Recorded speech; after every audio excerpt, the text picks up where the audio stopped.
Hello and welcome to another episode of Entire Retreat. Trying to learn new parry and ducking movements when the enemies are evolving and surprising us with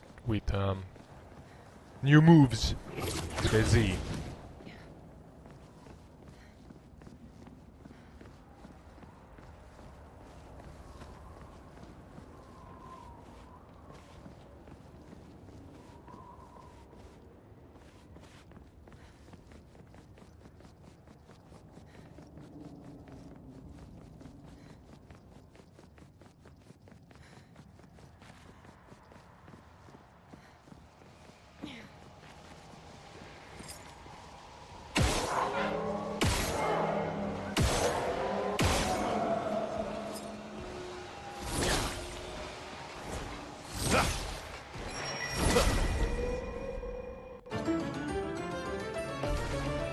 Big surprise, another fight.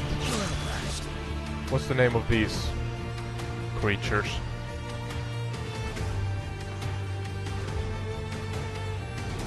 I'm gonna call them bowlheads.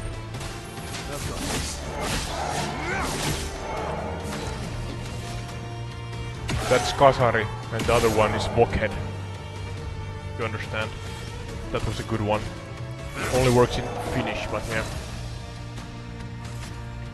Or maybe we can call them Tefal and Fiskars. Yeah, that's the name. Tefal and Fiskars. Oh, Hackman, okay.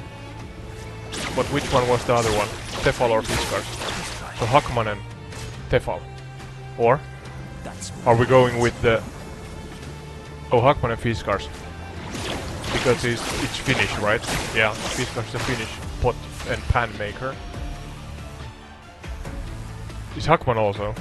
Okay, I thought that was from somewhere else. And Fiskars makes great axes. Does the enemy have an axe? No? Fiskars' axes are well known around the world. Ah, orange scissors also. Yeah, true. Where's my trivia ad?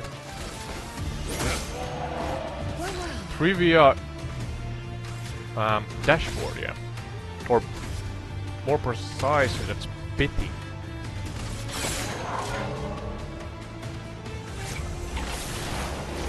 Meow. My cat is yelling in the background. I'm just making conversation with it. What they are. And my trivia... There. My trivia blueprint.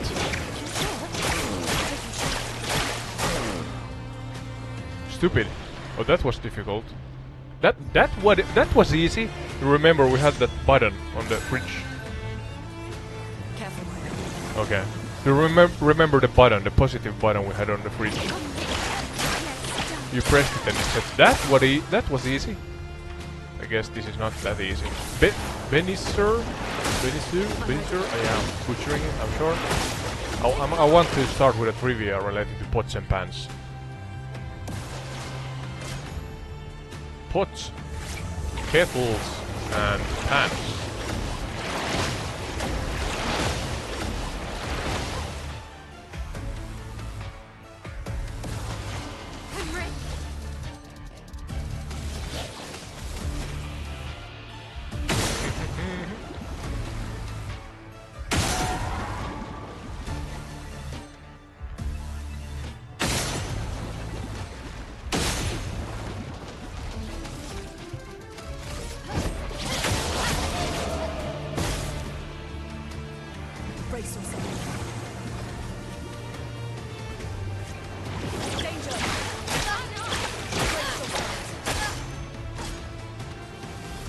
I maybe actually forgot to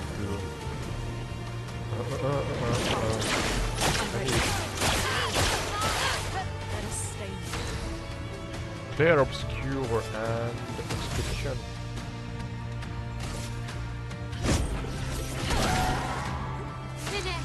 The hashtags, I don't know. Eat those are doing anything, but let's make it right. So that the algorithm does hopefully its job. Do I have anything other here? Anything else?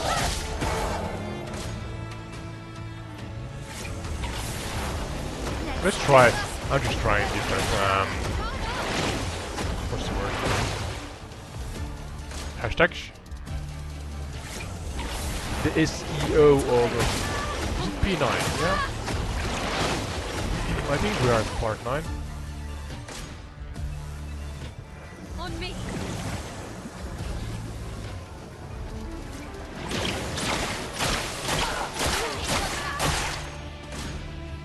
Oh, too many. On me. Keywords, I guess.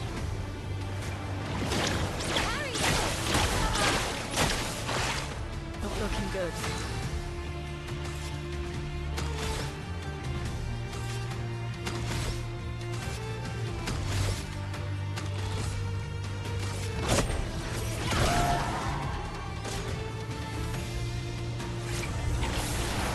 I'm ready.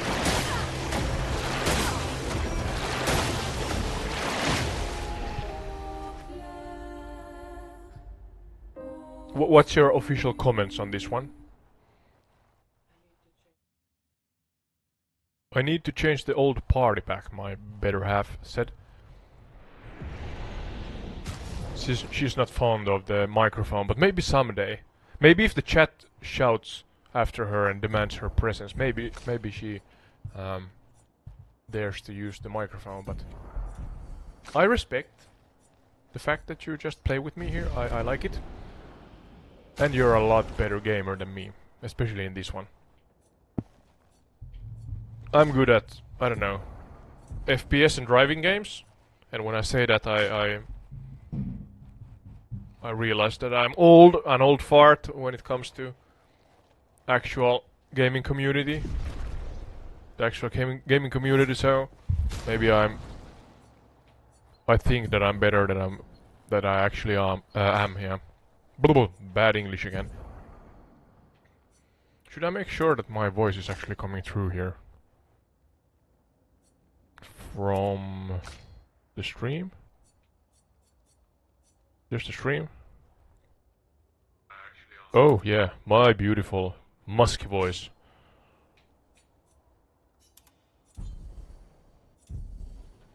Is the game sounds coming through? Yeah? That's good.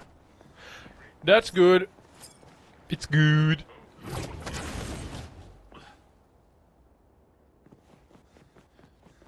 Why are you looking at me right like that? I'm just having fun. People do this on streams, I have seen. So I try to imitate them. Because I don't have a personality of my own.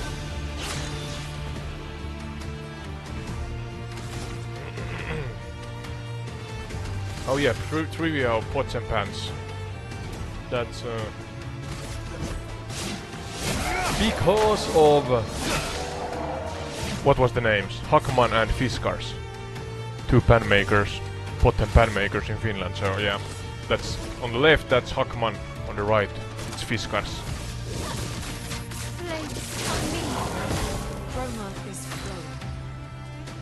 Are they stainless steel or do they have a ceramic surface? I'm distracting here unnecessarily. They're brewing some kind of... Oh, absolutely no idea what that is. What's blue? Any thing in nature or especially in food can't be good.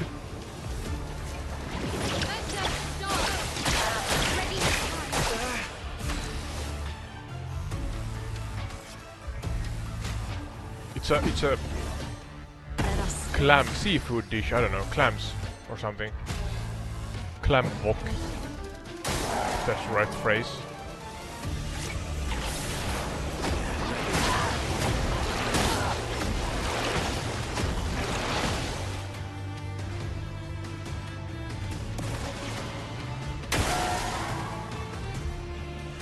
Come on, AI.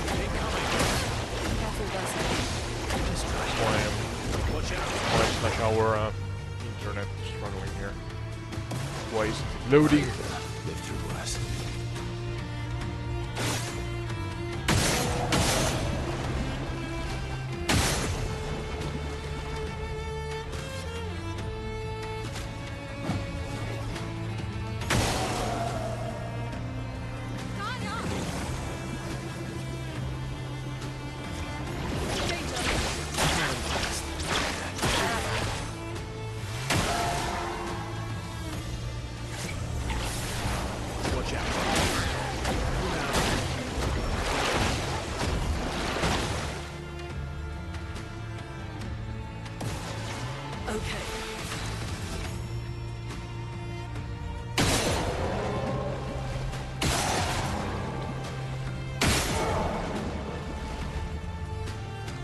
What's the red X on the enemies?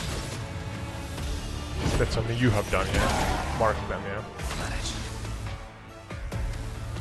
Mark the target. Flee, is it too difficult? I did it once, yeah, I fled. But you had to, I think, actually run after that, so. Like, in the game. A chunk too big to chew, yeah. Chroma is floating. Incoming. Watch out.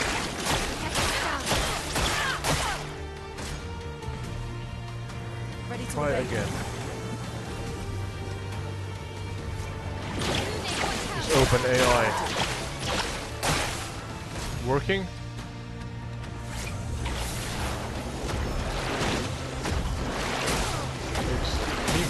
I'll do it. Let's see what's happening. It's kind of freezing up. Don't you go and freeze up on me. We have work to do.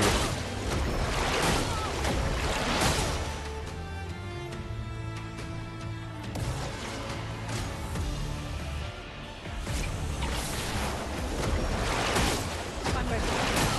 I'm ready to evade.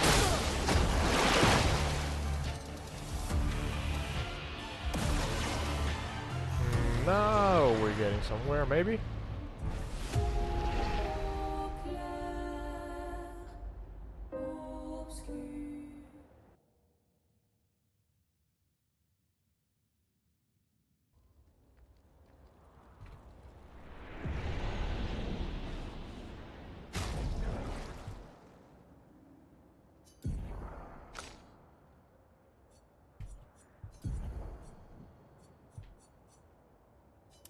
Did you flee? Are you preparing to go back? What did you do then? She answered no twice, so that's why I ask. I lose. We fight to live... what's the name? We live to fight another day, yeah? Do you remember what we're doing here? We got here... we met the sirens? Sirens? Sirens? I'm not sure how to pronounce it. Sirens, I think. But what was the underlying task? Do you remember the underlying task? Why are we here? Okay, more of those goddamn creatures. It's after you. Oh no. But you got it, yeah? They talked about... I don't remember what they talked about.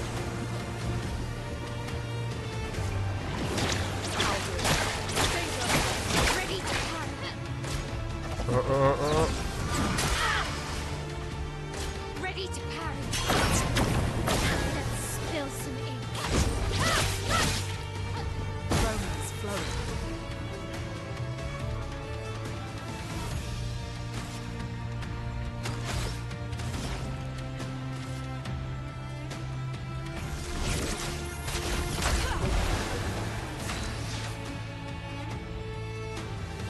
Trying to find good kettle questions.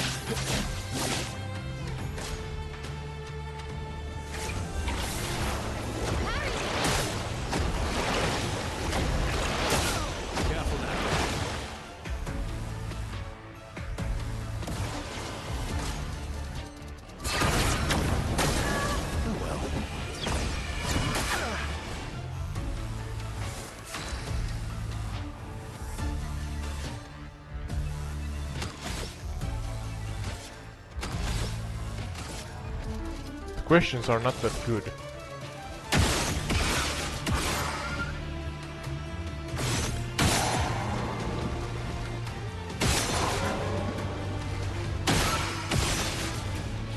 Let's try, I don't know. I'll do it.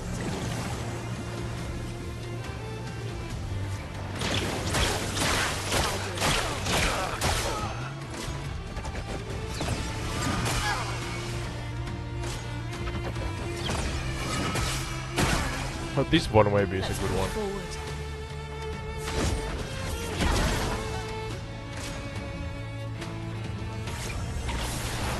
I'm ready. Ready to be ready.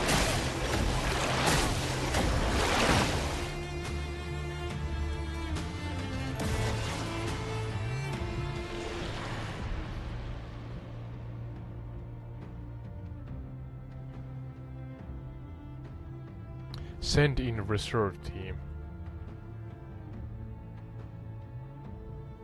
Started a bet, I think. Yeah. And pin work. Yeah, pin system works. What was used to muffle secret slave prayers? Blanket, inverted pot, or cloak? Okay, that's kind of general and vague. I have to actually ask in relation to what culture. But yeah, you can answer the trivia if you want. You can find it also in the live chat.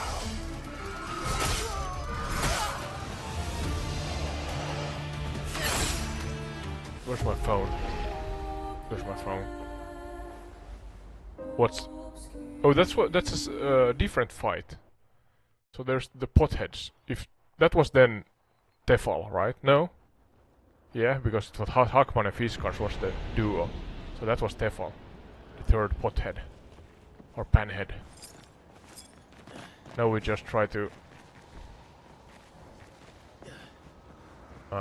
evade them.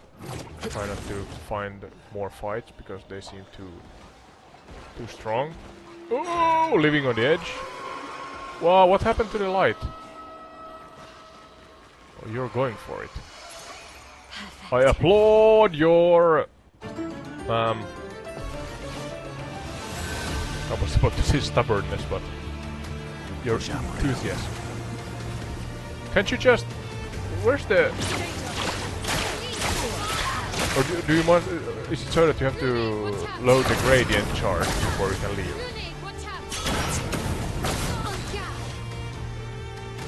And those are sirens on the sides, I guess. Oh, betting has closed. What was the right answer? There's my blueprint for trivia. I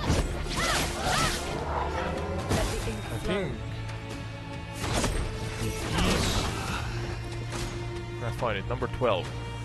Inverted pot. Go figure. That's the number though. Number 2. So if you answer number 2, you're getting 3 times your bet amount back. Great success, hopefully. Yeah, I was about to ask the AI that in what religion On me. or culture, I guess, maybe not religion. Finesse and grace.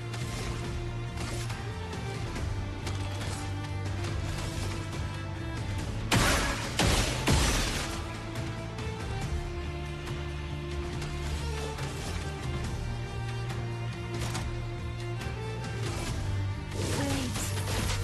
On me.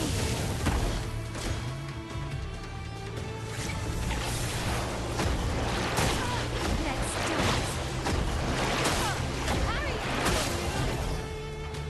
Was it trap spirits?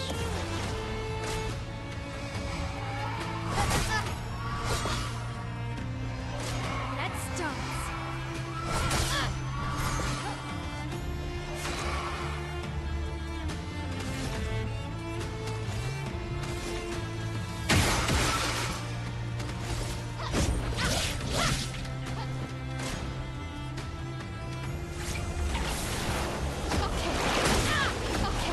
Okay.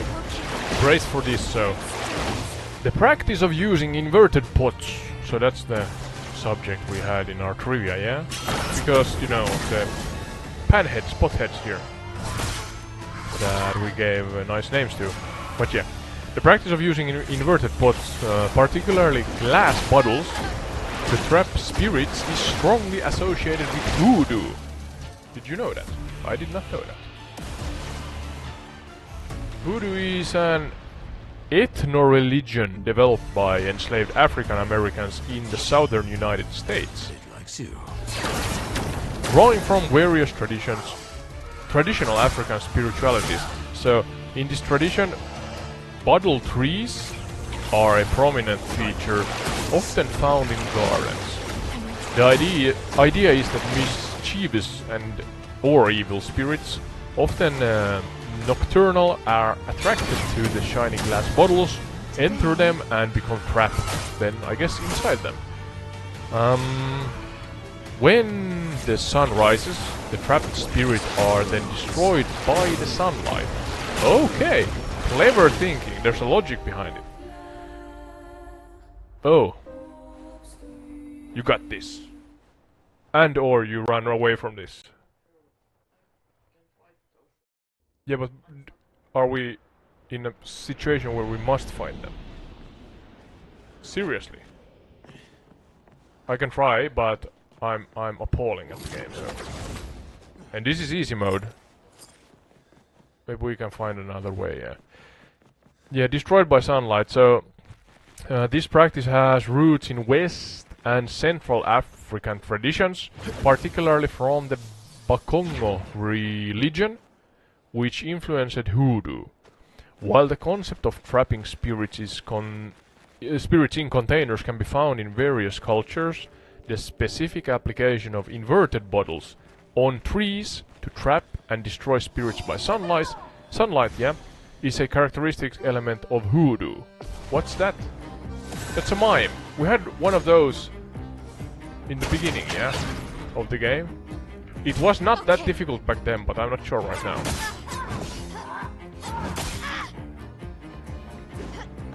Yeah, so now you know about the inverted bottles. And actually there's an old episode on Entired Retreat where I flew in MSFS 2020 or 2024 over... what was the name again? Was it... Haiti? Yeah, I think. Don't remember the name of the city. It's the... I think it's the capital city. Over the area where I believe the French, together with... I think they clashed with cultures from an African origin, maybe early slavery or something like that, don't quote me on that. And they then developed, or the cultures kind of developed forth into hoodoo/voodoo. But yeah.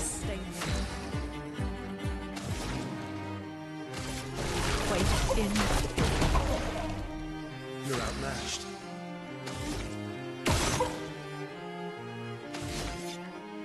I really try to remember what was the reason for our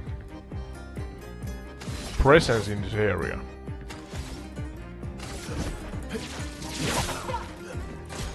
I remember we flew here with, or swam here with SE through the coral reef barrier. That I remember.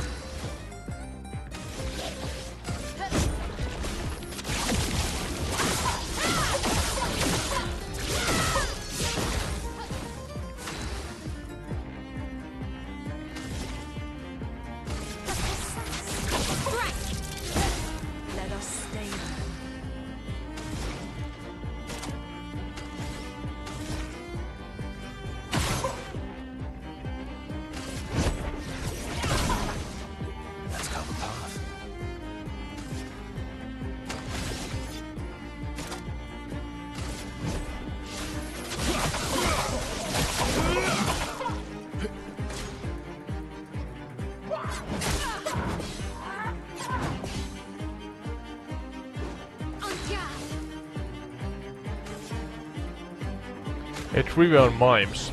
Let's let the AI load.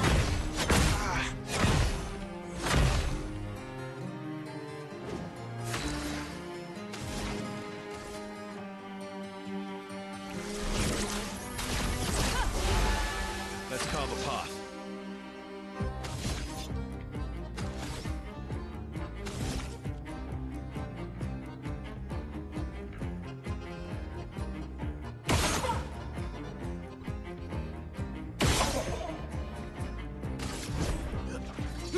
Nice music.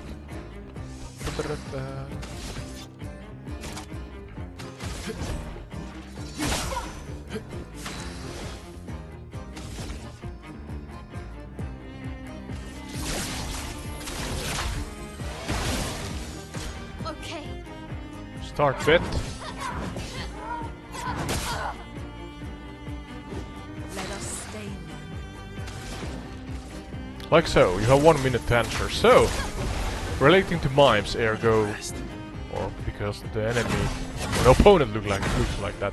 But yeah, what famous mime helped Jewish children escape Nazis? Keaton, Marcel, or Tati?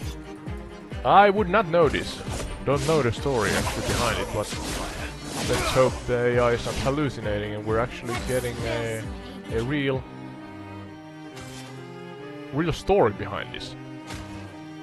But yeah, exclamation mark bet, then space, then the number 1, 2, or 3 for the right answer, or the one you think is the right answer, and then space again and number 1 through 10 for the amounts of points you want to bet on the question. Right answer gives you 3-fold back your points, wrong answer loses them 1-fold from you. And betting has been closed. So the right answer was what? Actually, I want to figure out then what this story is about, but Marcel seems to be the right answer, so number 2. Marcel helped hundreds of Jewish children flee occupied France. Let's see if we can actually find some more information on that.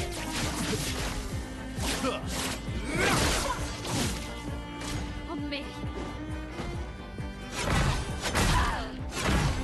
Just a moment. I'm gonna try to get the AI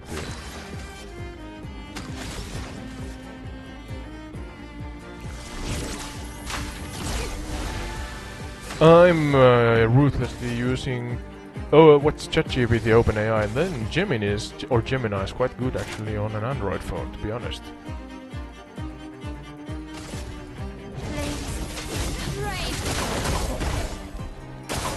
Ready to evade.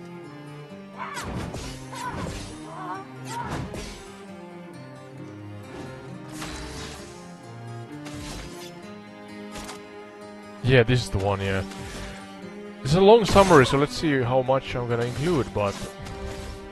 Marceau the mime, or Marcel the mime, I'm not sure exactly how to pronounce it. Or, yeah, even remotely how to pronounce it, but I guess it's French. Almost certainly, yeah, refers to Marcel Marceau. So born Marcel Mangel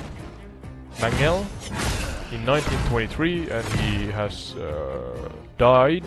Let the ink flow. I assume it's a man, but I'm not sure. But yeah, died in 2007. The renowned French mime. Yeah, so Marcel Marceau, the renowned French mime, artist and actor. This mime is widely considered one of the greatest mimes of all time. Oh, that's a claim and a half. Credited with single-handedly reviving the art of mime after World War II. Okay, here are some key facts about Marcel Marceau. Stage persona, he was most famous for his stage okay, it kind of doubles down this, but yeah. Deep the Clown, a melancholic figure with a white face, striped pullovers and battered flowered stovepipe silk opera hat. I actually wonder if this character here we're fighting is maybe inspired or draws its inspiration from this heroic mime from the Second World War.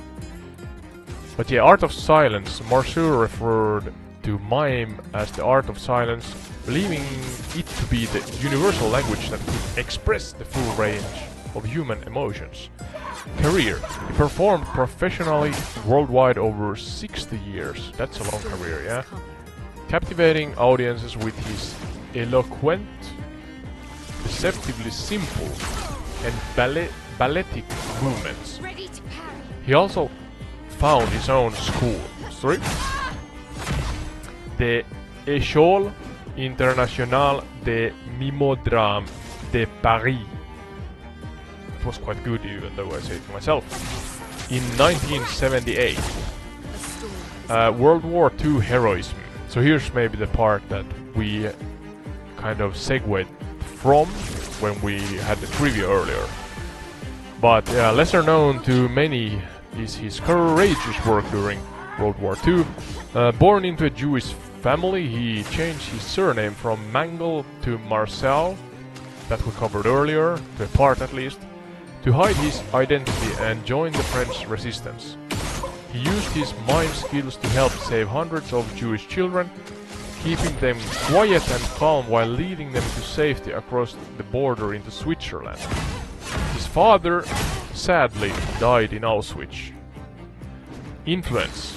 Marceau's performances inspired generations of artists across the various disciplines, including Michael Jackson, who credited Marceau with inspiring his famous moonwalk. Also David Bowie and Rudolf Nureyev, I'm not sure of the last name here, but Rudolf Nureyev, so that's N-U, or Rudolf here, R-U-D-O-L-P-H, L-P-H, and then N-U-R-E-Y-E-V, yeah? So those were in kind of draw their inspiration from Marceau the mime. So there you go. I at least learned something new today, and it seems like this character here in the game could have drawn its inspiration, as I said, from this heroic mime that saved Jewish children during World War II. A storm is coming. Seems like the game has taken some performance enhancing drugs since last time. Time to hit big. Maybe ask some other mime related questions. Precision.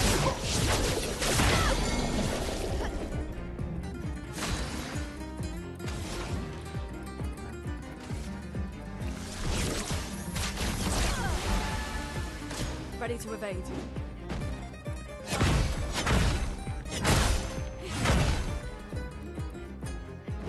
Let's spill some ink. What's this? I don't want to know. Let's. This sounds like a fun-ish question.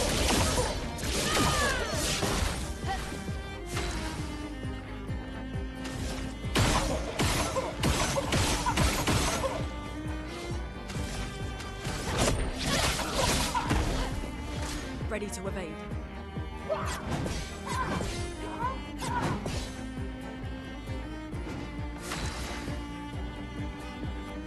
Did I get it right? Okay, it's... What illness mimics invisible wall behavior?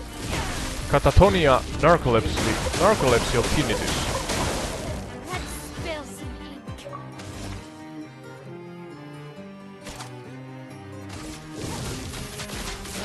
So you have 1 minute, or now it's 32 seconds to answer. The overlay stops showing after 30 seconds, but you can find the question still in the live chat. Exclamation mark, bet, then space, now 1, 2 or 3 for the correct answer, or what you believe to be the correct answer. And then space again and points 1 through 10, according to how many points you want to bet on the question. Right answers, get them back threefold, wrong answers, lose them onefold. And the betting has closed. Yeah. What was the correct answer? It was number 1, Catatonia. Let's see what this is. Sounds kind of Let us strange. stain them.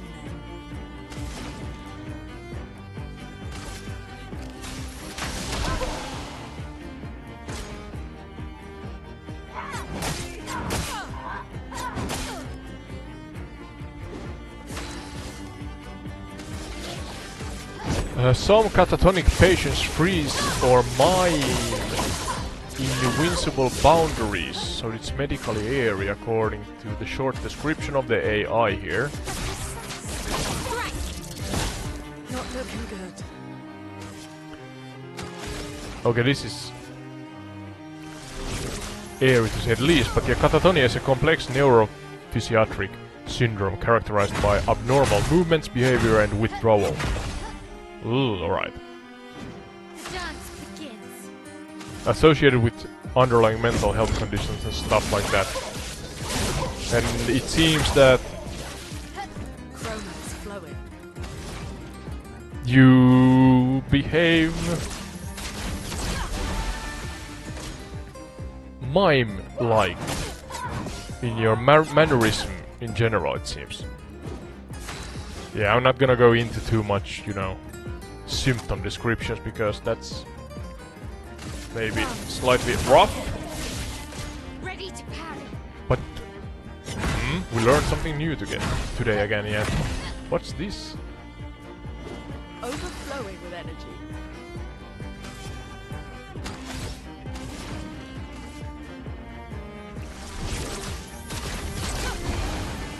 Okay, there's a movie-related question. You can't escape.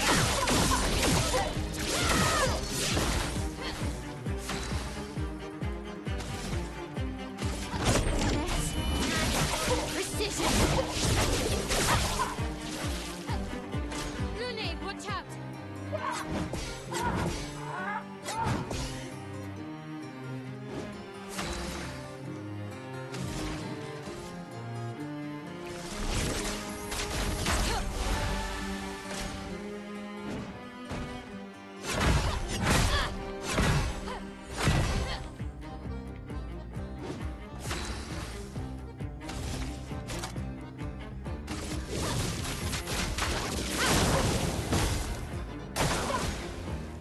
You're doing great.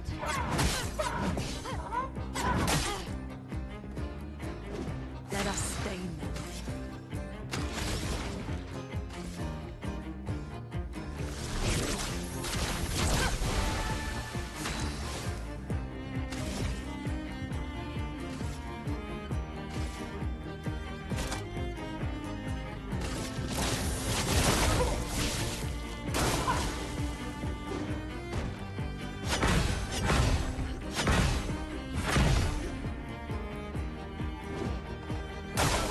Danger!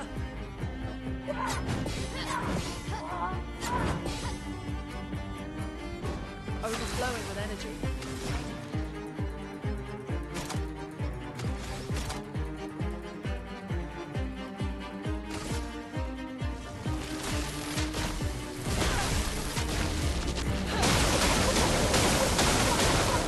Finesse and grace. You can't escape.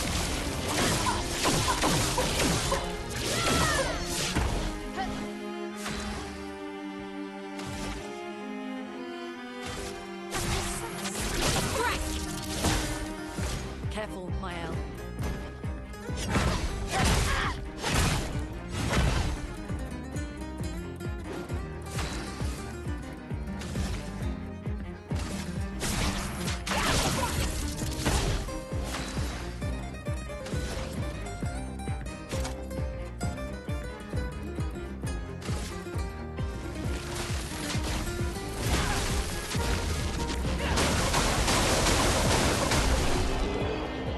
Good job.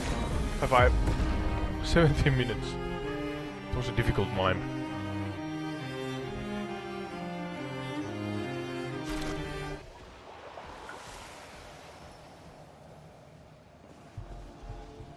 What horror film features a deadly mime mask? The mime, delirium, or the last laugh? Laugh.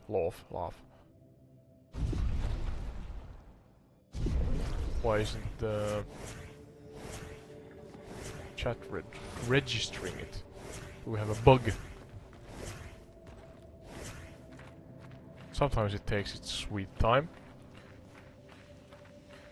Oh, there it is. I can pin it.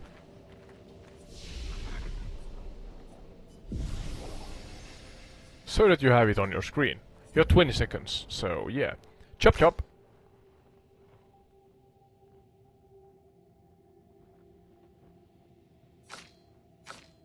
What's the status report?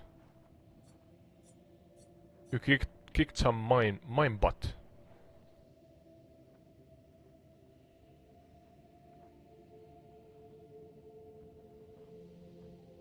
Oh, you won some stuff. Okay, it's a what's the word?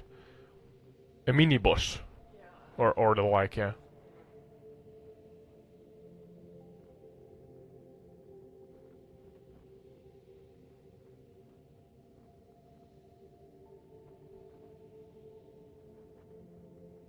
Yeah.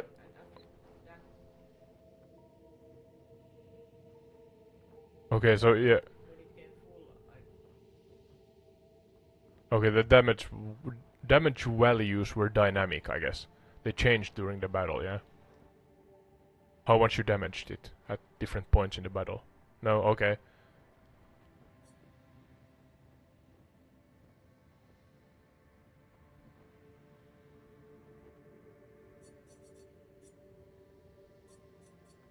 Oh, the betting has closed. What horror film features a deadly mime mask? The mime, delirium, the last laugh. And the right answer is what? Delirium. I have not seen that new movie. What's the... It's the second one.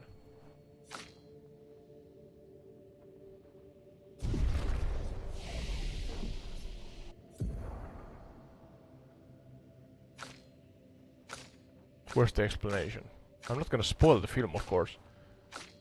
In horror fiction, mime masks often symbolize voiceless judgment or revenge. Have you seen the movie Delirium? Me neither. I'm gonna Google it.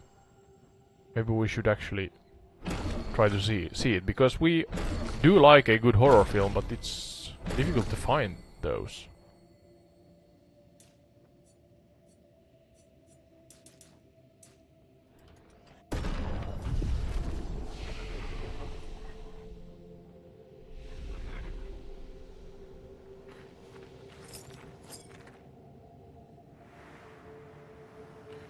What's that? Leticia. It works for Siren. So he creates all Is of this that the for one? her. We should take it out. 2018. Siren.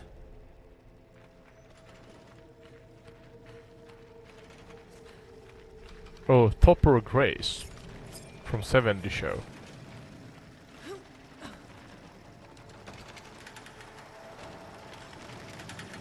Maybe that's on the must-see list, I don't know.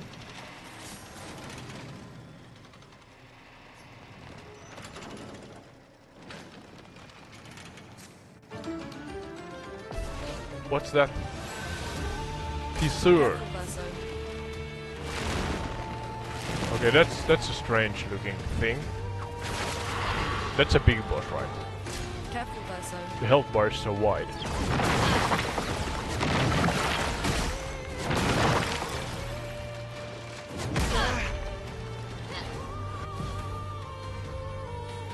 Cursed is the status, okay. The character dies at the end of the countdown. On me. Chroma is flowing. What countdown? I'm trying to find a clock or something. Careful, my Was that the countdown? I'm not sure. Oh jeez. That's violent. Pins and needles and sewing. Ready to carry.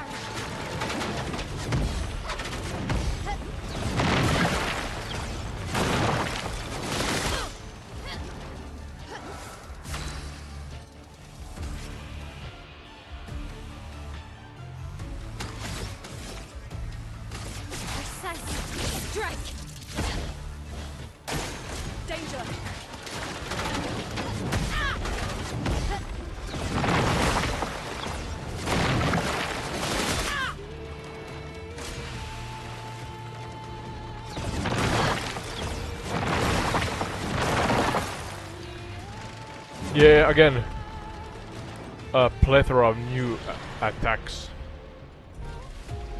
that one must learn. Maybe this is the case, you know, Witcher 3 Wild Hunt, when they have the skulls as their levels. And hence, it's just too difficult. I'm not sure. Do you think we should... What's that? Odysseus. It works for Siren. So Siren. he creates all of that for her. We should take it out. It would definitely be an advantage against Siren. Yeah, but if we can't, there was actually to the left some climbing stairs or something. Yeah.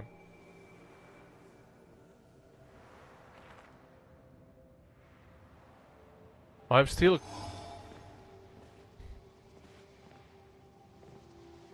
trying to understand when it's necessary to fight and when it's an option to flee, actually.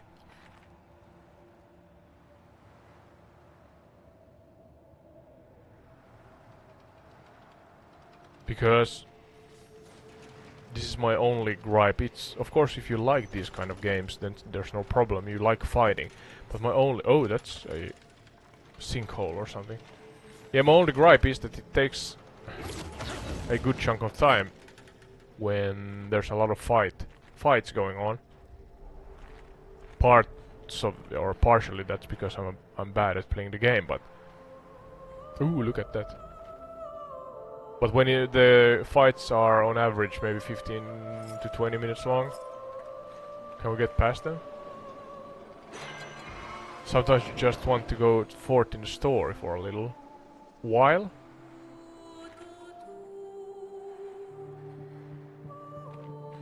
There's something at the edge there.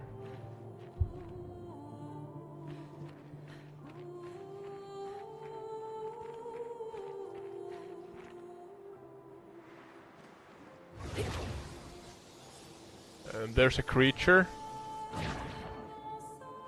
Is that a snake? Rattlesnake or something, I don't know. Do you remember why we're here? Well, we can watch the map. No, we can't open the map before. We have to be in the central hub area. Well, that's surely a boss battle.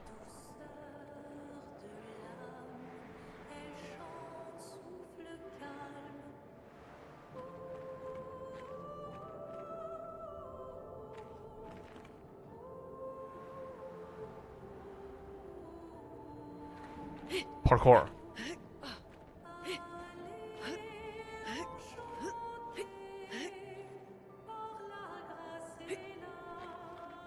There was one of those shadow creatures.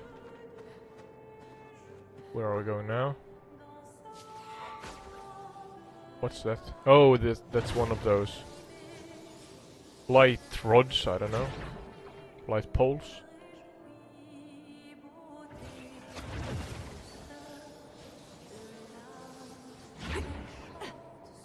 Yeah, sometimes I wonder if you just must fight to get forth in the story, or are there possibilities to just, you know, explore and go forth that way. Have we been down there? I can't remember.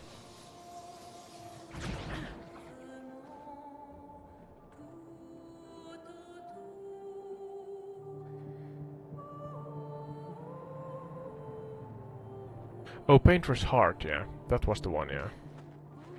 We're getting educated here on why we are in this place.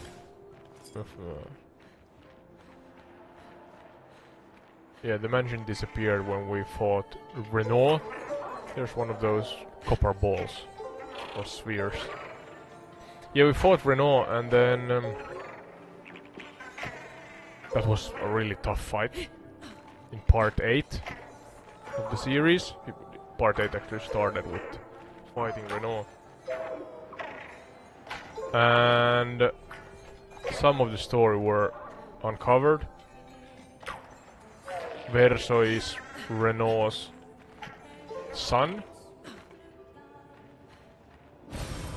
and he, meaning Verso, has a gripe or some grudges towards his father for reasons unknown at this point. And what else? I don't remember. We are here after the Painter's Heart. You wanna fight it? Okay? It doesn't seem like it wants to fight you. Behind it. Blind spot or something.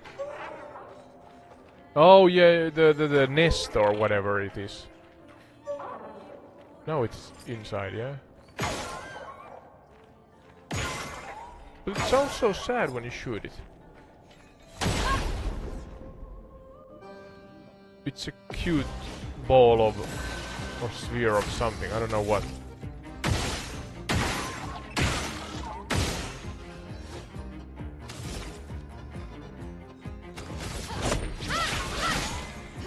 Let the ink flow.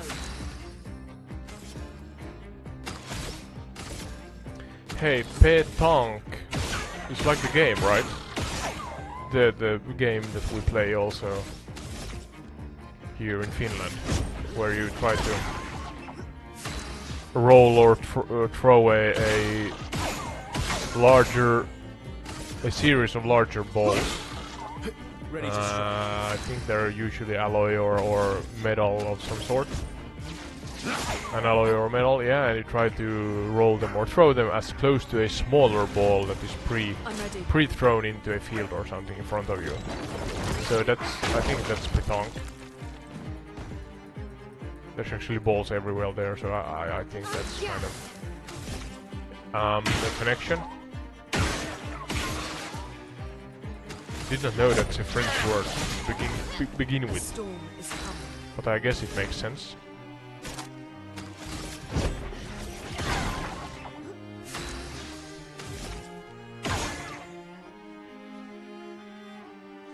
Verso is black and white in color.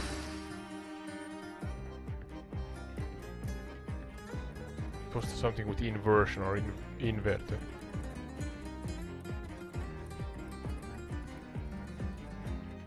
Oh, you can't heal him. Inverted something, yeah, so that if you heal him, it's damage in that state. Doesn't work the other way around then. Damage heals him, or something like that. I don't know. Do you know? If he takes damage in that state, is it then healing him? If it's inverted. Interesting. Maybe we could do a trivia on Petanque. If I can pronounce it and write that correctly into the... Okay.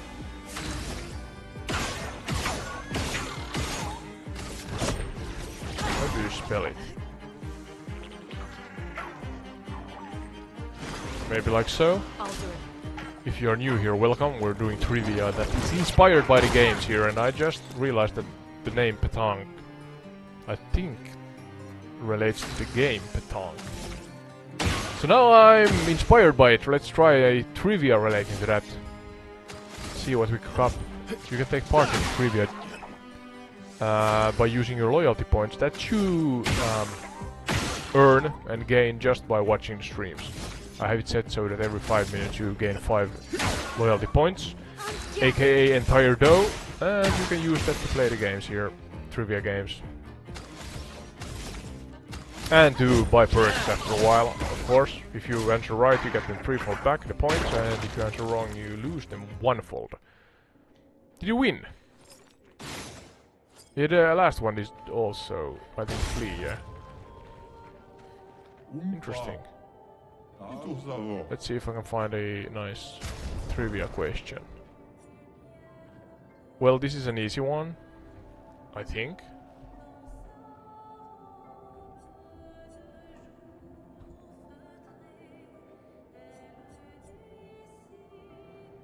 Let's see if I can manage to.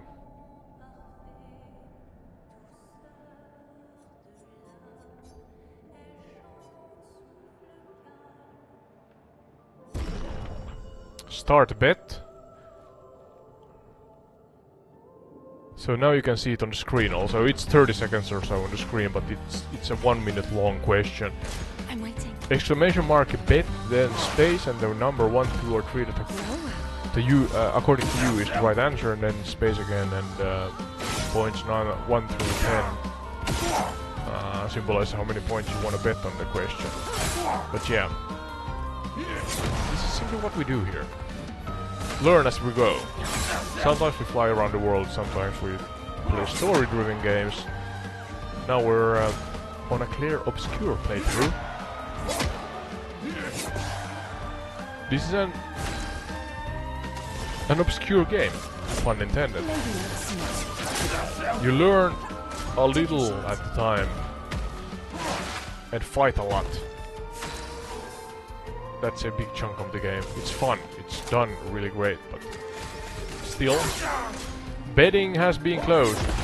And those who want to take part, you can actually write exclamation mark and points all in one go in the chat, and you see how many points you have available for you.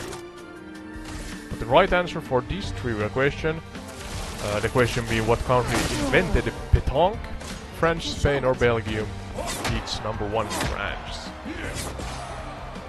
Pétanque, if I pronounce it correctly, originated in southern France in early 1900s. Maybe we can find slightly more information on that one. Just to learn something. Not today. Take your shot. Let's see here.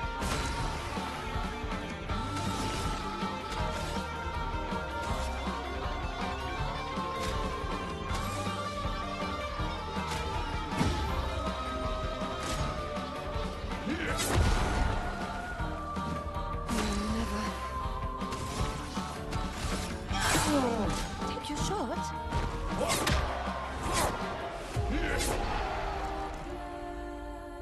Oh.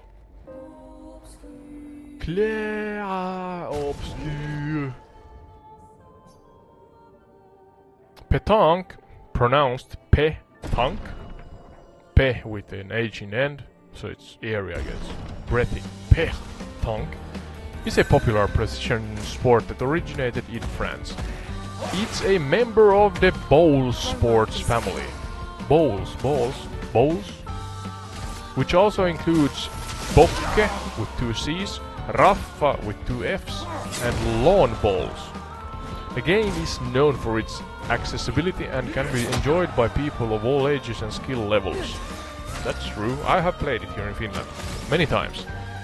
The main objective of pétanque is to score points by throwing or rolling metal balls called bowls, B-O-U-L-E-S, as close as possible to a small wooden target ball, known as the jack, so G-A-C-K. G-A-C-K like jack in English. Or coconne, C-O-C-H-O-N-N-E-T. Players can also score points by hitting their opponent's balls away from the jack, yeah? How to play rules, yeah, that's not maybe what I'm interested in. But is there a... Ready to evade. maybe relating to history more? If you can find any interesting information. Let me know in the chat if you have any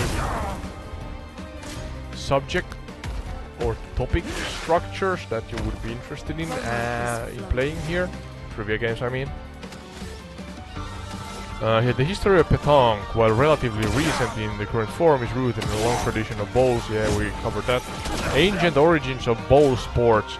So ancient Greece and Roman games involving throwing and rolling balls at a target have been played for thousands of years. The ancient Greeks played a game called Spheristics.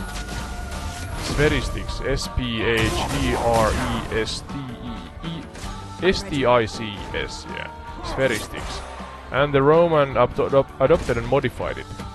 Adding a target ball, this Roman variation was brought to Provence, France, yeah, by soldiers and sailors. Middle Ages.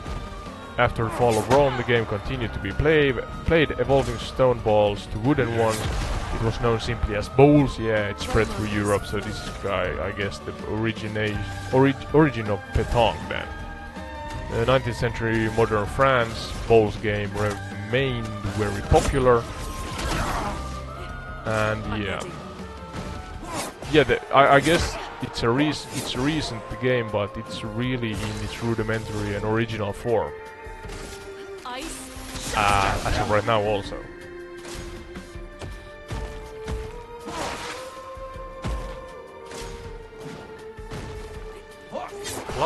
Claudiso. The opponent, I guess.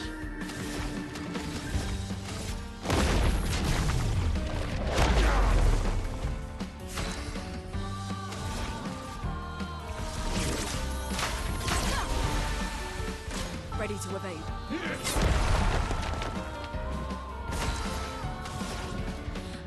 Oh, it's one of those merchants, I think, yeah? I'll do it.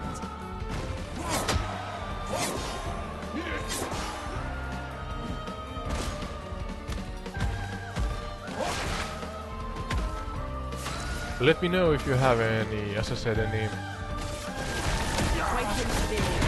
fields,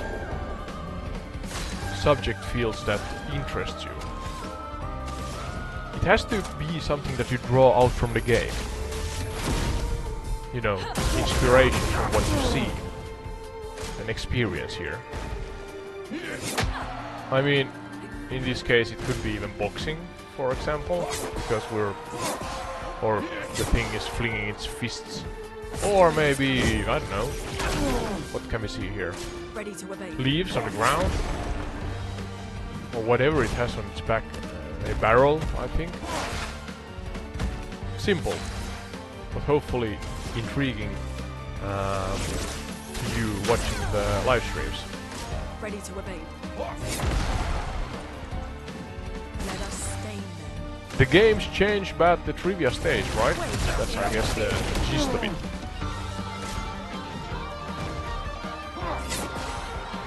Good dodges. I'm ready.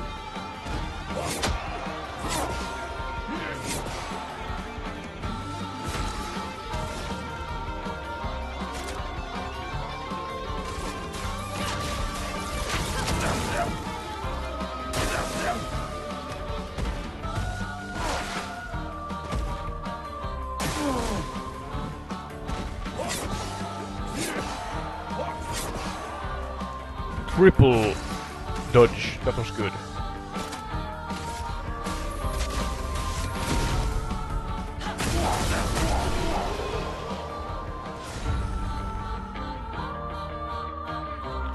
You win. Great job. Claudiso. Is it so that if you want to trade with them you have to win every time? Or do you kind of... Oh, okay, a question mark opened, yeah. So you kind of unlock, hopefully, better items.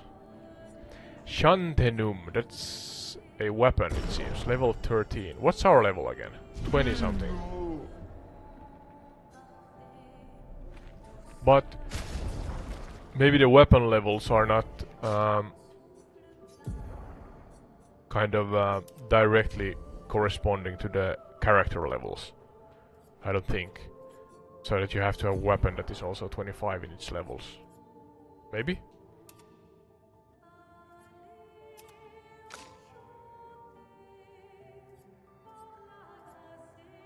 Then we win haircuts and different outfits, it seems.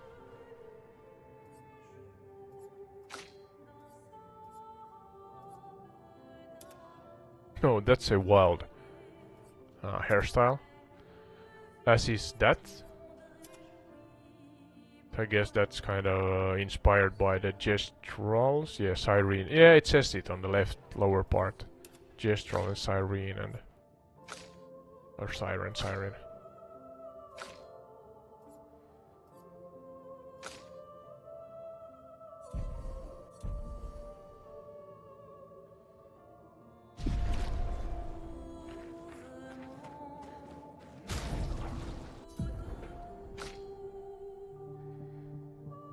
We have leveled up quite a lot.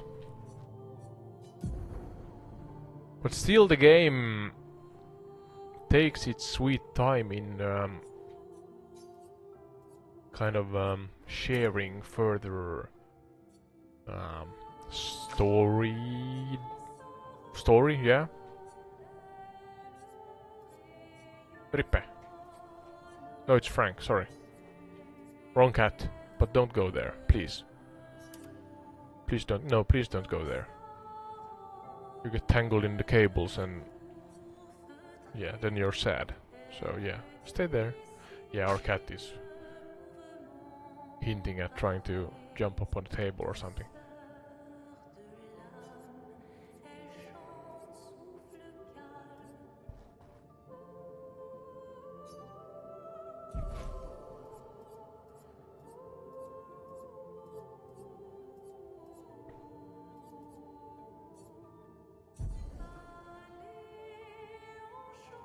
Is that a new glove? No.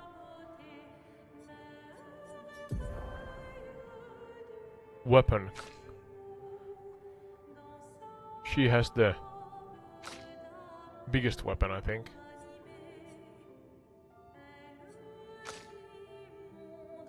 Oh, Mile has a plethora of weapons.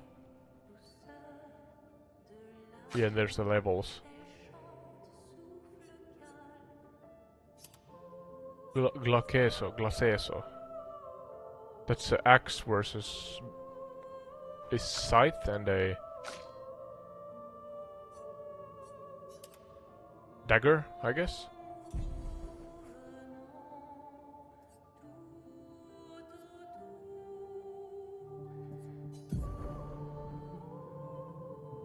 Have you played, I'm asking the audience, have you played any Clair Obscur yourself?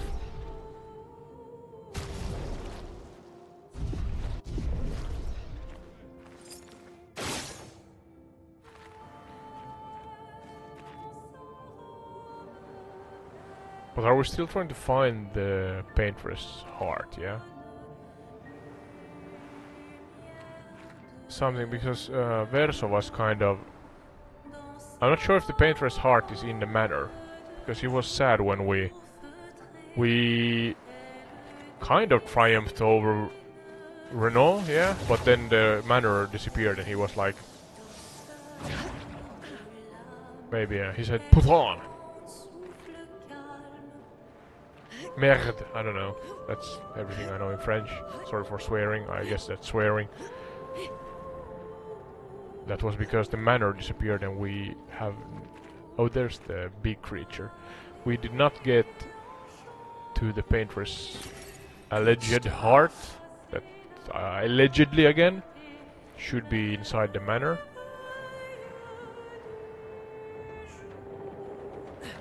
I don't know. This seems like a 45-minute battle. This mummified serpent thingy that guards something. Oh, that's... is that the Good stuff. siren? I'm not sure. Super beautiful levels and the graphics in general. Unreal Engine 5, we saw yesterday the Witcher 4. What was the name again? It's not the whole game, of course, but it's the technical showcase or something like that, I'm not sure. Super nice looking game. Hopefully they can keep up the... Perfect. keep up the fidelity and the details then in the full game also. Where are we?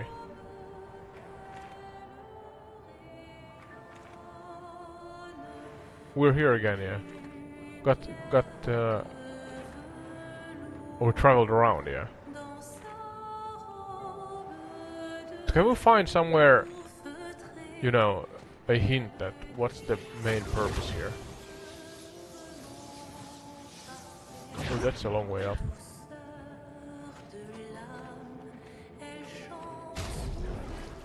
Is there any, you know, main quest or the active quest. Expedition basics. I don't know. Add to party. I don't know. It's not like in is it Uncharted when you, or in Last of Us when you are lost. It says ding. It says that's the way you should go. Head that way. But yeah, not in this case. Yeah, then again, the beauty of it is that you just explore and figure it out on your own.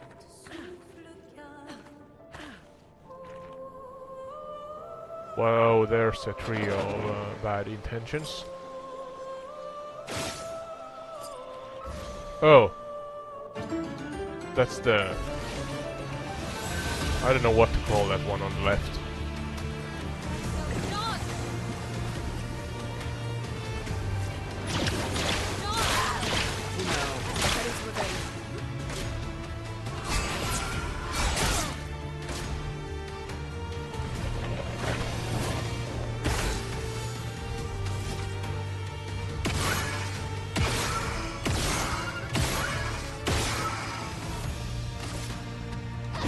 That's so strange, the ball width. Okay.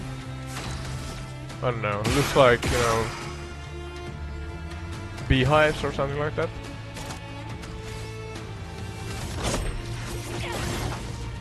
Ready to strike.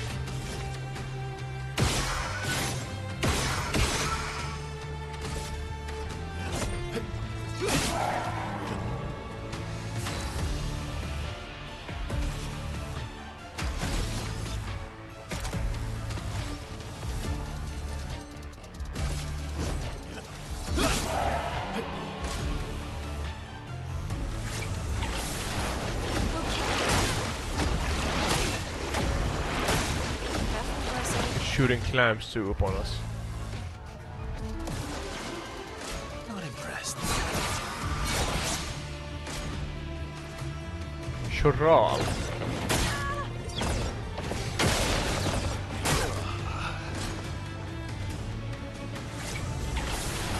Brace yourself. Moving!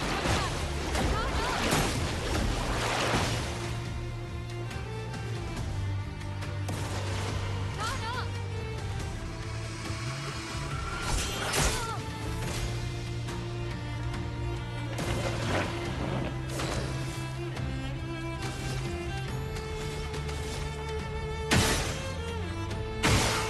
Super many shields again.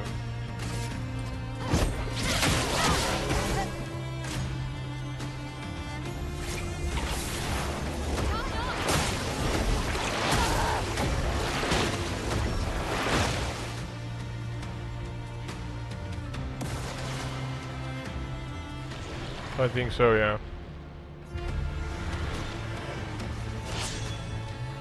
I'm waiting. Last stand. I'm calling Monaco Rafiki because he resembles the ape from Lion King. Benisso. Sorry if you're French. Is it somebody who is carrying something on their head, or is that their actual head? I don't know. Then there's a sad kitten somewhere that has lost its ball of thread, a thread ball.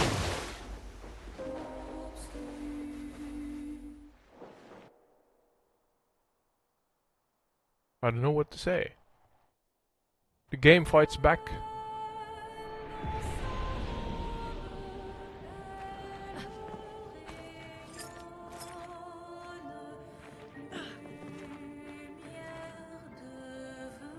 Lumière du... I'm trying to hear what the lady sings. Bye bye. We got past them, or you got past them. Yeah, but I'm completely lost again. There's threads and there's the There's the snake and then there's this one.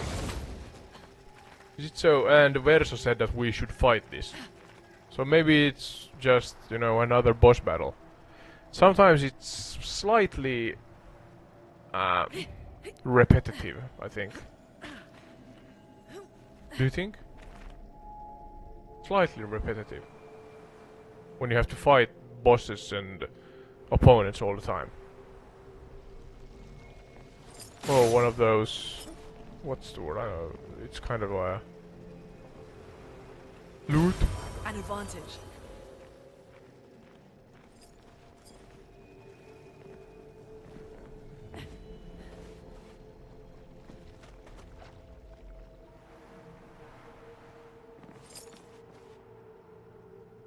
Oh, there's the second one, yeah.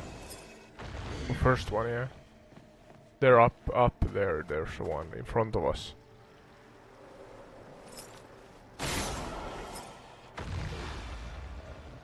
Is it so that there's one more somewhere? It could change, yeah. Oh, there, up at roof level, yeah, or ceiling level. Now it should open, yeah.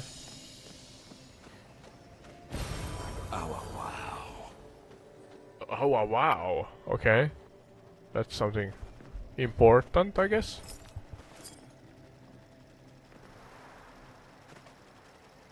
Whee! Oh. It's not ah, like Geralt would say. In Witcher 3 Wild Hunt. Then he would die. Ah!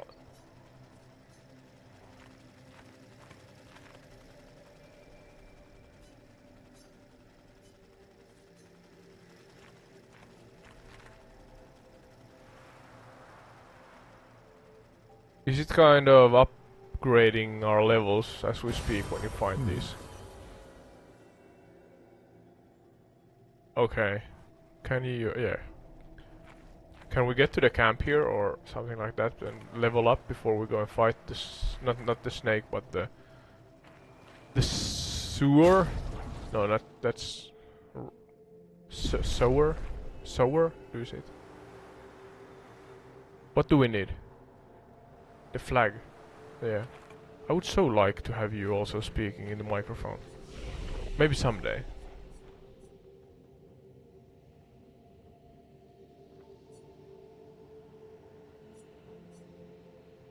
Fast travel. Okay, we have 2 points. I have absolutely no idea where those takes us.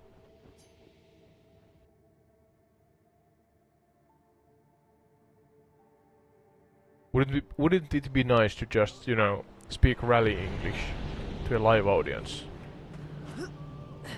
No, she. I guess we're fighting the snake thingy. Glissando. 1, 2. Okay, 2 times. You have to always figure out... oh no. Yeah, we'll figure out when the actual, you know, fast... you know, the whip of the attack comes. Or hits you. I guess that's the clue. But it's so difficult with new enemies especially.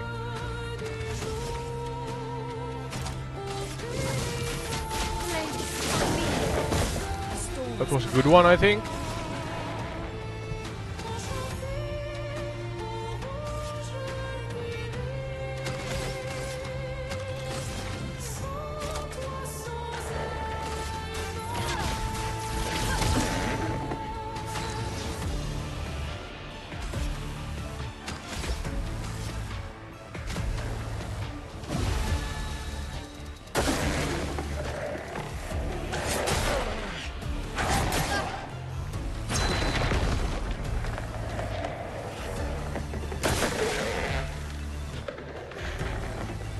Rattlesnakes are fascinating creatures with a unique set of adoptions and behaviors.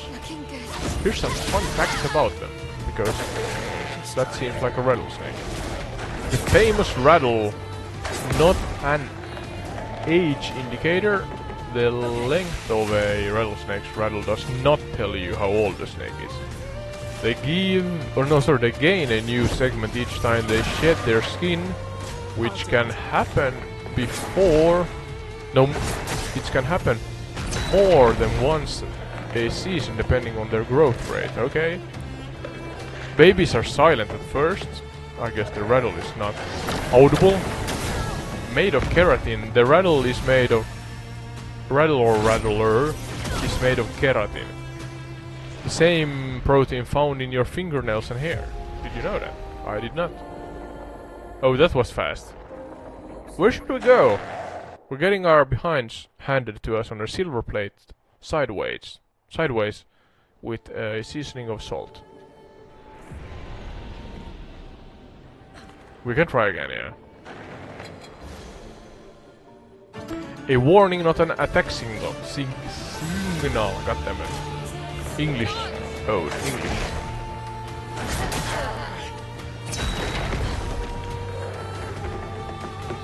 There you go. Learned something about rattlesnakes.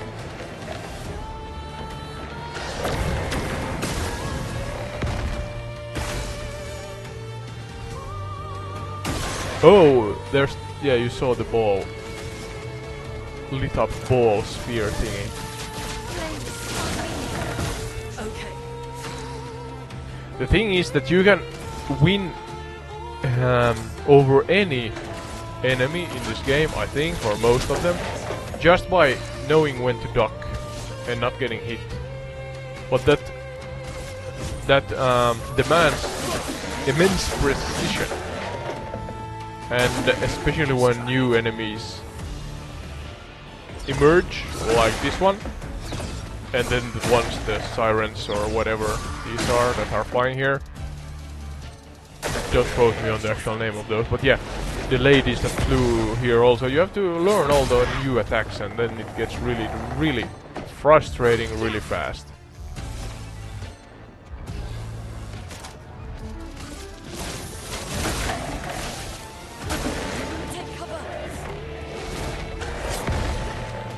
Perfect. Perfect.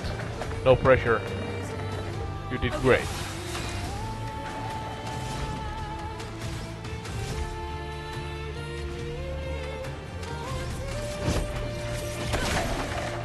Let's carve a path.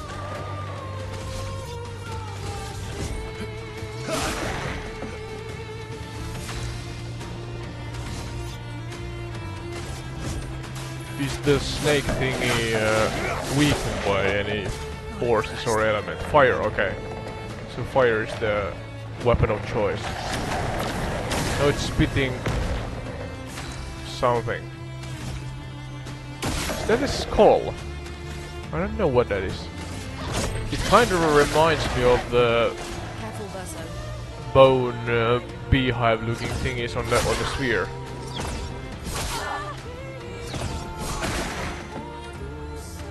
It's so fast that I fail to actually recognize if you duck the attacks or not. That's how bad I am at the game.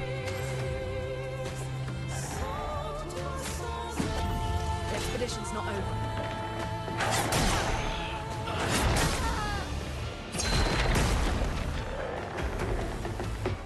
I'll do it.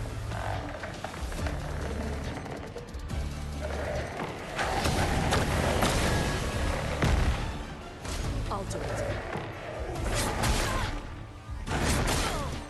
So difficult.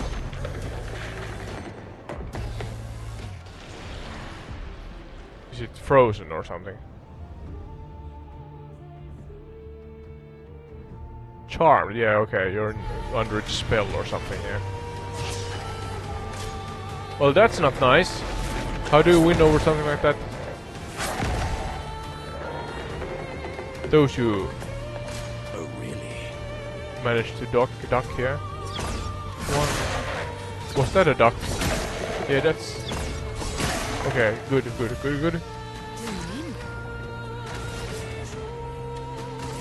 Can you fight the charming with something? I don't know. Ah, you have to dodge the charming spell move stuff, yeah? No longer charmed.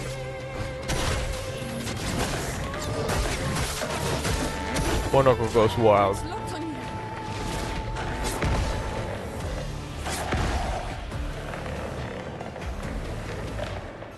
Why, yes, I'd love a dance.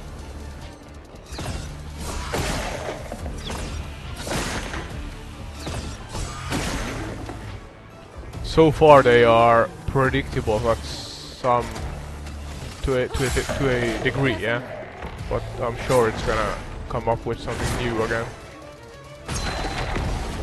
Nice one, nice one. A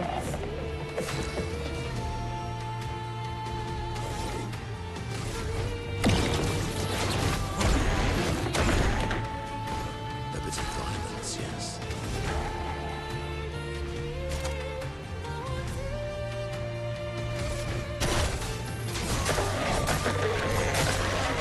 Did Monaco change form? Okay. Foolish me. Monaco is kinda kick-ass, yeah. It's a charm thing, you know, I don't know. Okay, that's destroyed. Foretell Moon. 1 AP per Foretell applied. There's a lot of stuff I don't understand. I guess there's maybe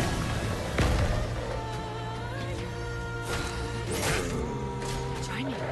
information in general of how to play the game, but you know, we don't do that, we just play instead of actually figuring out what we can do. I'm filled with murderous rage.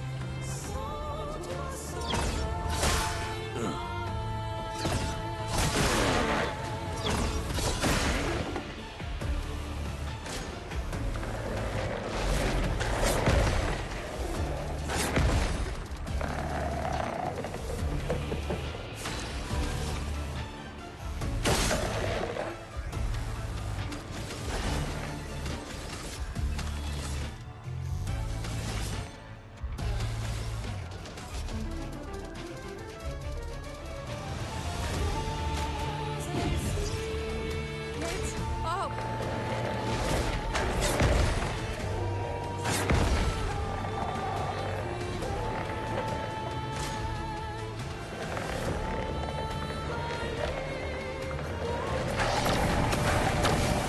How do you dodge those? Those are invisible.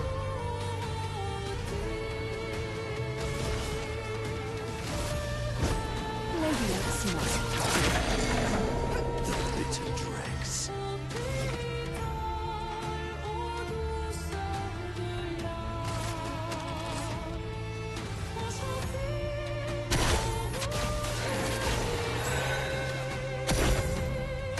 Not today.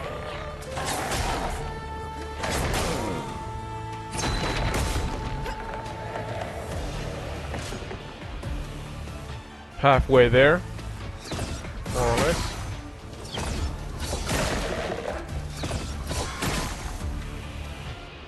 Well, well. But I think if one could avoid every single attack, that's an automatic win, yeah. But it's not easy, absolutely not. Whoa, whoa, whoa, whoa, that was a lot going on in a short time frame.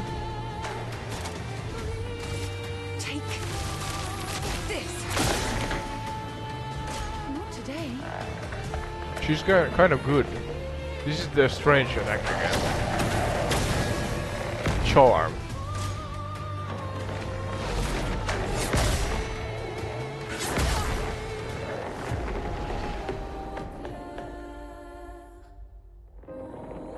Don't stress it. You're doing great. Seriously. Are you still gonna try? Yes? Okay. You're quite the hard head, so to say. But go for it, I say, if you want.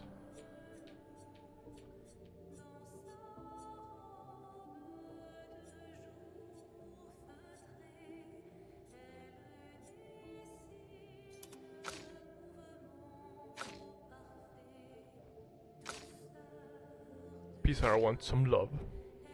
Look at this. just choosing to jump in my better half's lap here wants to be petted on the same time. The cat doesn't understand, bizarre that is, that it's slightly difficult to play the game. I can pet you, come here.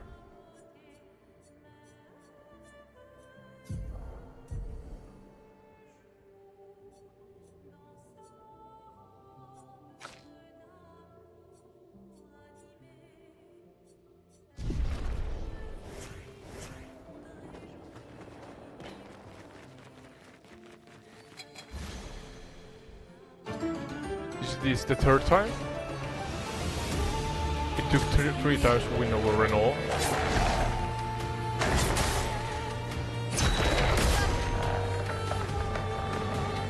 Ready to pound. Ah, we forgot the health thing here. You can forfeit, can't you? If you want. Ah, only 2 party members. Can you, yes, I don't know how to... Is that the only option to end oneself? Did you actually do that? Okay. Okay. How many party members can you have in this fight? 3. Okay. Yeah, okay, I understand.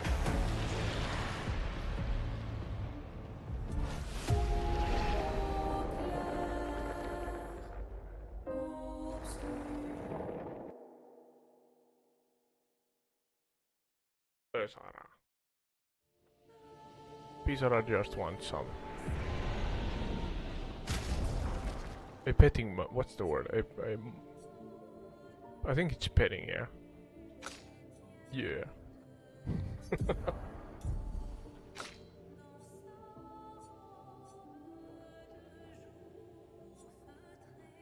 The cat is crawling up into a ball in the lap here.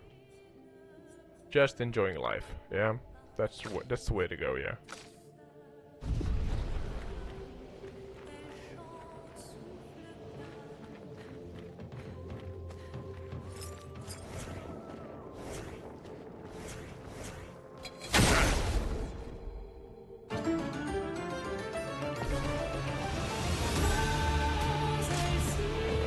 Now we are 3.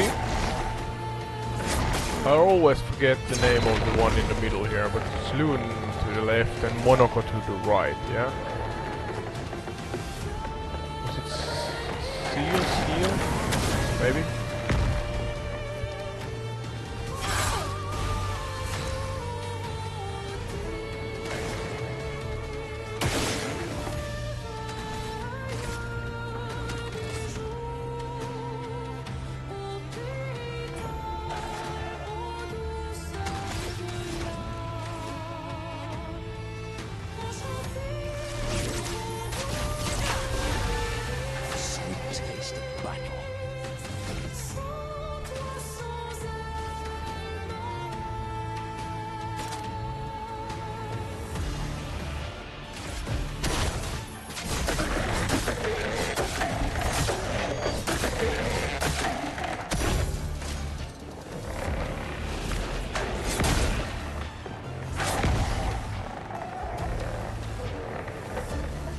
Ready to evade.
Good to know.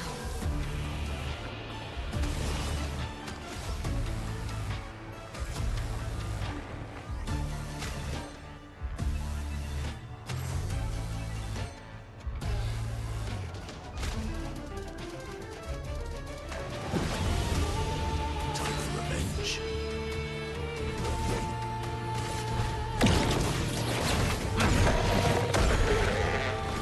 Now the fun begins.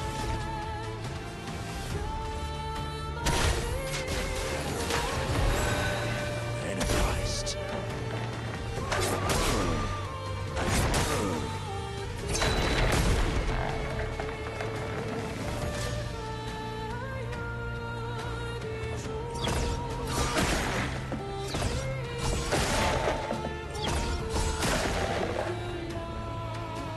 Why, yes, another dance.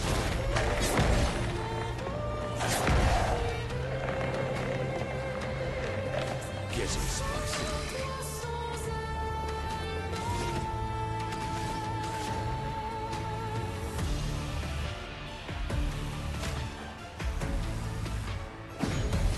I'm back.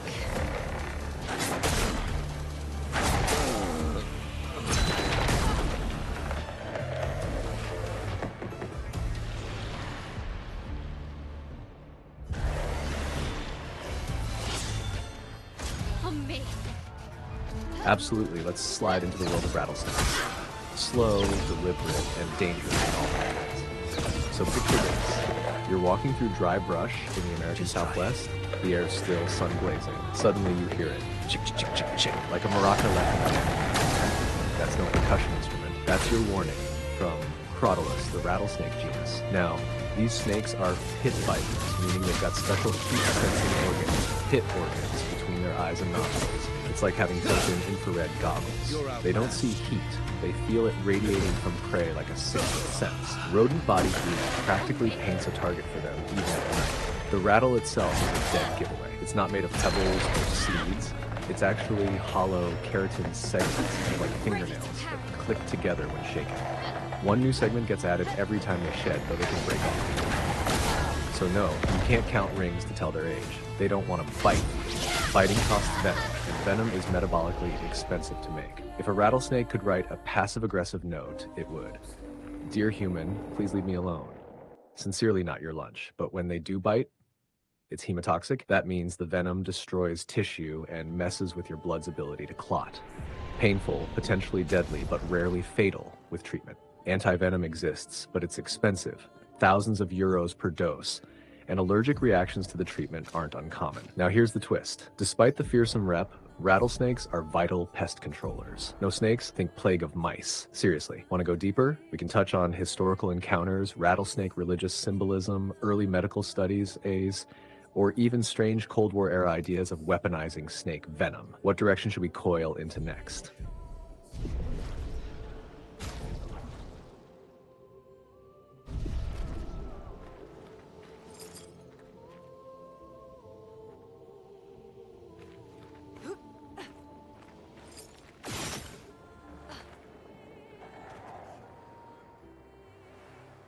All right, shifting from rattling bones to wrapped ones, let's unearth some truths about real-life mummies. So first off, mummies are not just Egyptian. That's the Hollywood version. Real mummies have been found on every inhabited continent, and many never meant to be preserved. Nature just happened to be a better embalmer than humans. Let's go chronologically and start deep in the past. The oldest known intentional mummies? They're not Egyptian. They're Chinchorro mummies from the Atacama Desert in northern Chile and southern Peru, dating back over 7,000 years. That's 2 millennia older than the first pharaohs. These people painted their mummies black or red, sometimes removing and rebuilding the body with clay, sticks, or even straw. They weren't royalty either. This was a community thing, including children and the elderly. Jump to ancient Egypt, and now we get the iconic bandages and golden masks. But did you know that early Egyptian mummification was often a hot mess? In the Old Kingdom, bodies were simply desiccated in the desert. It wasn't until the Middle and New Kingdoms that techniques like removing organs, using natron salt, and linen wrapping became standard. By the time of Tutankhamun, around 1300 BCE, the embalming was quite advanced, but ironically his mummy was botched. Overzealous resin cooking actually burned parts of his body. Now let's slither sideways to Europe. The bog bodies of northern Europe, like Tullen Man from Denmark, are among the most haunting. These weren't embalmed, but pickled by peat bogs. Acids in the mossy water tanned their skin like leather, while low oxygen prevented decay. Tullen Man, for instance, still has stubble on his chin and a peaceful expression, despite being executed by hanging sometime during the Iron Age, possibly as a sacrifice. Want to talk ice mummies? Meet Ötzi the Iceman, discovered in the Alps in 1991. He's over 5,000 years old and preserved almost by accident, trapped in ice shortly after dying. But here's the twist. We used to think he froze to death. Now evidence shows he was murdered, arrow wound to the back, head trauma, signs of a fight. He had tattoos, a full toolkit, and traces of ibex meat in his stomach.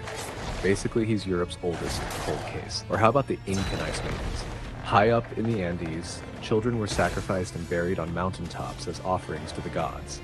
The Lulaco maiden, found in Argentina, is so well preserved she looks asleep. Scans showed she had coca and alcohol in her system, possibly sedated before death. Her hair, organs, even blood cells are intact, frozen since the 15th century. There's also natural mummification in deserts, like in the Taklamakan in China, where Caucasian-featured mummies were found, some over 4,000 years old, wearing woven wool, plaid patterns, and felt hats.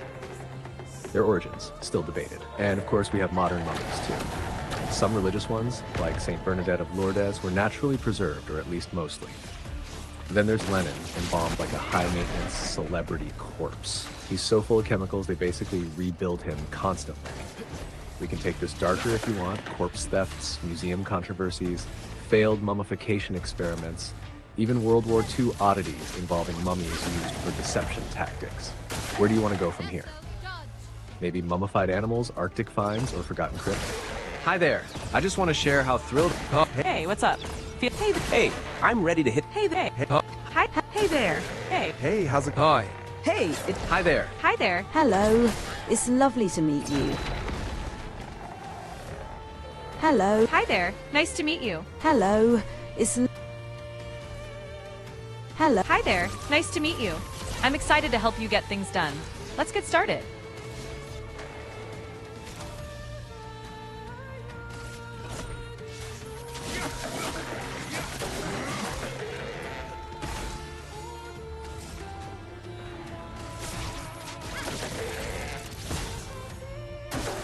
Careful now.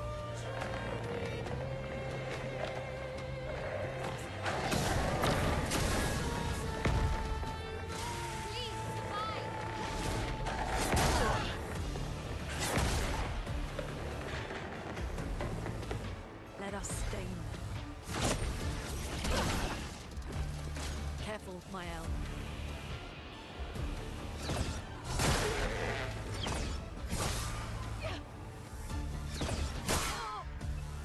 Ah, pillars, those timeless sentinels of stone, metal, or wood that rise from the earth like frozen exclamation points.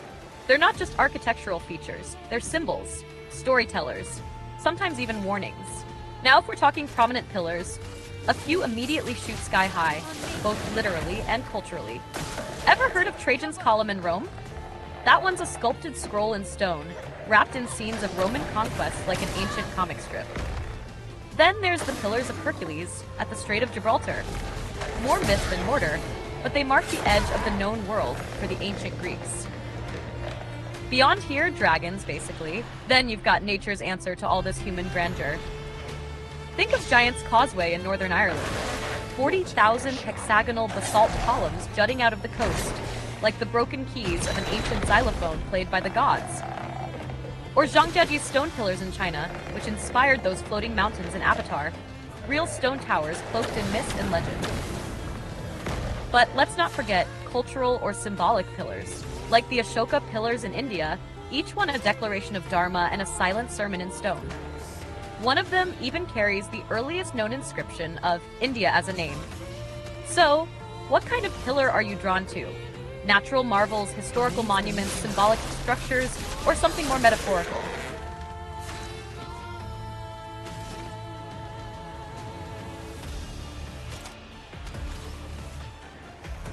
Tights, eh? Funny how something so simple can have such a long, layered history. stretching from medieval battlefields to ballet stages to city sidewalks. Originally, tights weren't even tight. Back in the Middle Ages, men, yes men, wore them under tunics as part of their military gear. Think of them more like snug-fitting hose stitched to a codpiece. Knights needed flexibility under all that chainmail, and woolen tights were the medieval equivalent of moisture-wicking athletic wear. Practical, not exactly fashion-forward, yet. Fast forward to the Renaissance, and tights became flamboyant declarations of wealth.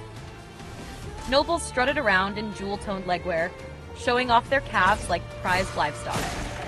The tighter, the better. By the 20th century, tights found their true second skin in ballet and theater. Think ballerinas in pink sheers or actors in Shakespearean garb. And then came the nylon revolution in the 1940s. Suddenly, tights were stretchy, smooth, and mass-producible. Today, they're everywhere. Opaque, sheer, patterned, fishnet, thermal, worn for warmth, for style, for performance, or all at once. They can evoke elegance or rebellion, subtlety or boldness, function or fashion. What angle are you more curious about? The historical evolution, the cultural symbolism, or maybe even how tights shaped sports and dancewear?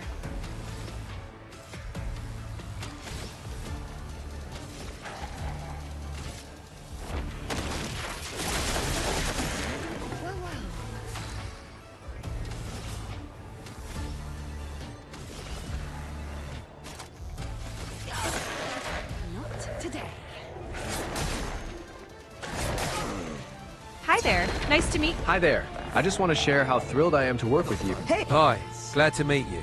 I think we're going to do great work together. Where should we... Hi. Hey, how's it going? I'm looking forward to working together. Hi, glad to meet you. Hey, how's... Hey, what's up? Feel free to ask me about anything that's on your mind.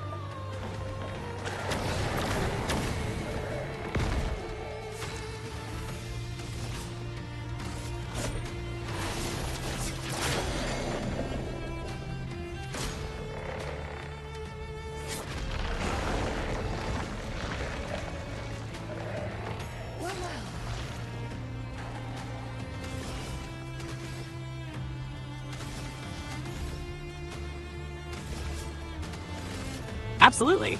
Snakes are some of the most fascinating and misunderstood creatures on Earth. They've been around for over 100 million years. Yep, they were slithering under the feet of dinosaurs. All snakes are legless reptiles, which makes them part of the order Squamata, along with lizards. They're incredibly diverse, over 3,000 species.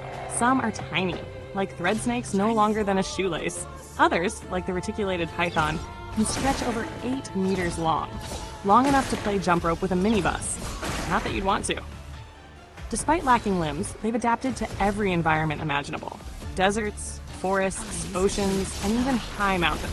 Some burrow underground, some live in trees, and others swim with unsettling grace through rivers and seas. They use their tongues not to taste, but to smell the world, flicking them out to collect scent particles and delivering them to a special organ called the Jacobson's organ in the roof of their mouths. Creepy? Maybe. Effective? Extremely. Want to dive into venom, mimicry, snake myths, or bizarre mating rituals next? I die. So be it.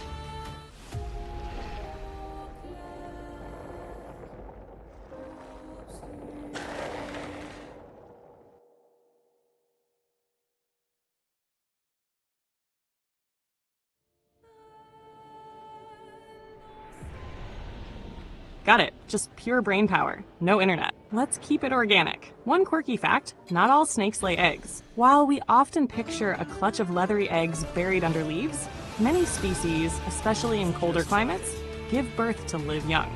This includes vipers and some boas, evolution's clever workaround to keep the babies warm and safe until they're ready. And did you know snakes don't have eyelids? That's why they always look like they're staring. Instead, they have a clear scale called a spectacle that covers and protects the eye, like built-in goggles. Some snakes mimic others to survive. For instance, the non-venomous king snake mimics the venomous coral snake's color bands. There's even a rhyme to tell them apart. Red on yellow, kill a fellow. Red on black, friend of Jack. But it only works in North America. so don't try that trick in the Amazon or Southeast Asia. Want more eerie stuff like their ability to see heat or go months without eating?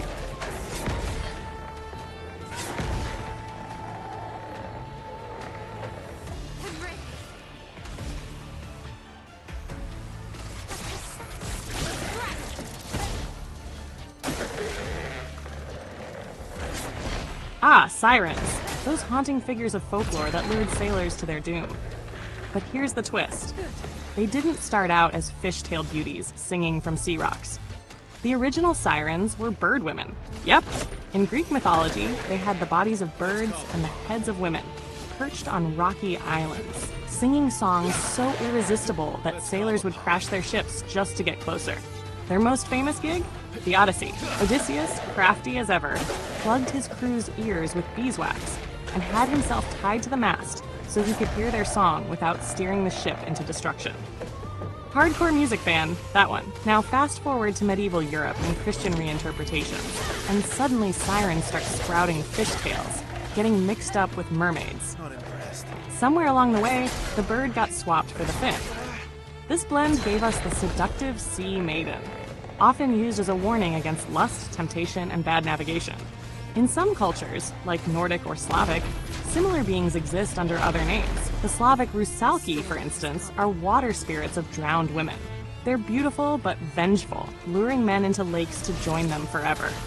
Want to veer into maritime siren sightings, or the more modern mermaid hoaxes, and how sailors may have mistaken manatees for fish ladies with dreamy eyes?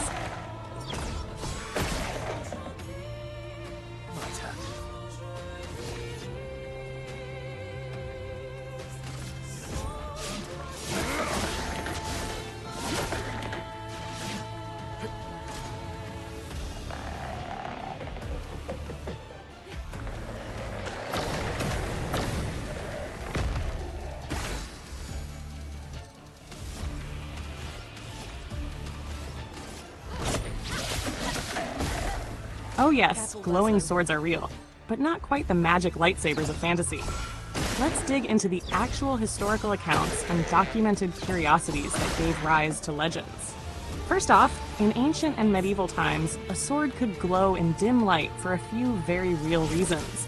None of them magical, but still quite dramatic. One big one, phosphorescence. Some blades, especially ones stored in damp or marshy areas, would pick up a thin coat of phosphorescent fungus or mold. This was particularly noted in peat bogs or crypts, where swords were buried with the dead. In rare cases, the blade might faintly glow in the dark. Now imagine digging that up in the dead of night. Second, heat-treated swords fresh from the forge could glow red or even white-hot during forging or retempering. Blacksmiths, especially those considered mastersmiths or legendary figures like Masamune in Japan, might work in dimly lit spaces so the color of the metal during heating could be seen better. A glowing sword wasn't supernatural, it was just incredibly hot and in midcraft. But for outsiders, it must have looked divine. Third, special materials. Some Viking or early European swords had pattern-welded steel, creating ripple or wave-like designs that caught torchlight in mesmerizing ways. A sword with polished or etched surfaces could reflect light so dramatically it looked like it shimmered or glowed in battle. There are also battlefield reports of swords seemingly glowing during lightning storms due to St. Elmo's fire, a real atmospheric phenomenon that can cause weapons to glow bluish or violet in highly charged air. This happened on masts too. So a knight or soldier charging in a thunderstorm with a crackling sword? That's the stuff of legend, but it's also grounded in rare science. Would you like to go into specific named swords, like the glowing Durandal, Excalibur, or even Norse and Japanese blades with legendary light-related properties, and where fact might blur into myth?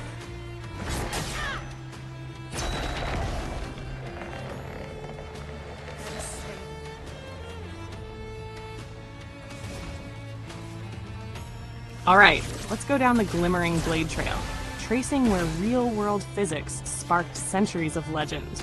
Let's start with Durandal, the sword of Roland, paladin of Charlemagne. In the Song of Roland, written around the 11th century, Durandal was said to contain holy relics in its hilt: a tooth of St. Peter, blood of St. Basil, hair of St. Denis, and a piece of the Virgin Mary's robe.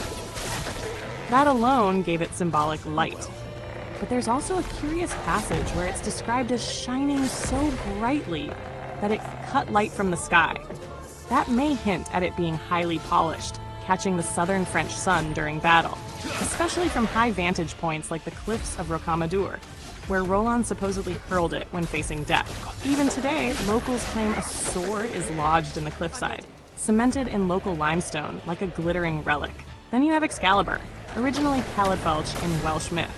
Early sources like Culhwch and Olwen describe it as slicing through steel as easily as wood and glowing with the fire of the sun. Now, medieval British steel wasn't usually so refined, unless it was imported. Some believe Arthur's sword may have been a legendary memory of Roman gladius blades or even early Celtic swords made from meteoric iron. Iron from meteorites contains high nickel content, giving it an unusual luster and faintly bluish sheen, especially under sunlight or firelight. Sound mythical? Not really. Tutankhamun's dagger was proven to be forged from meteorite metal. If the Egyptians did it, why not the post-Roman Britons? In the Norse world, we meet Tyrfing, the cursed sword from Hervarar saga. It was said to shine like fire and guaranteed death every time it was drawn. Tyrfing's glow may hint at Nordic pattern welding, producing blades with whorled, light-catching patterns in the steel from different carbon contents. This wasn't just pretty, it was practical metallurgy. But under torchlight or moonlight in a darkened forest or mead hall, it probably did look like it burned with its own flame. And finally, let's drift to Japan, where master smiths like Masamune and Muramasa created blades with mirrored surfaces so polished that their hamon, the temper line, would glint and dance. Some daimyo wrote about their swords glowing in the moonlight, which could be literal reflection off the hamon's microcrystals, revealed through careful polishing. In battle, such a sword could reflect firelight or sun from a shrine steps and seem alive. Now here's a bonus twist. Some ancient blades in burial sites have tested positive for arsenic sulfide, a golden yellow mineral sometimes used for gilding. Under flame, it gives off a ghostly green glow. Think about that. A blade anointed for the dead, glowing green in the pyre's smoke. No wonder legends grew. Should we keep going into a specific region, like Mongolian, Persian, or Southeast Asian swords? There's more where that came from. Oh.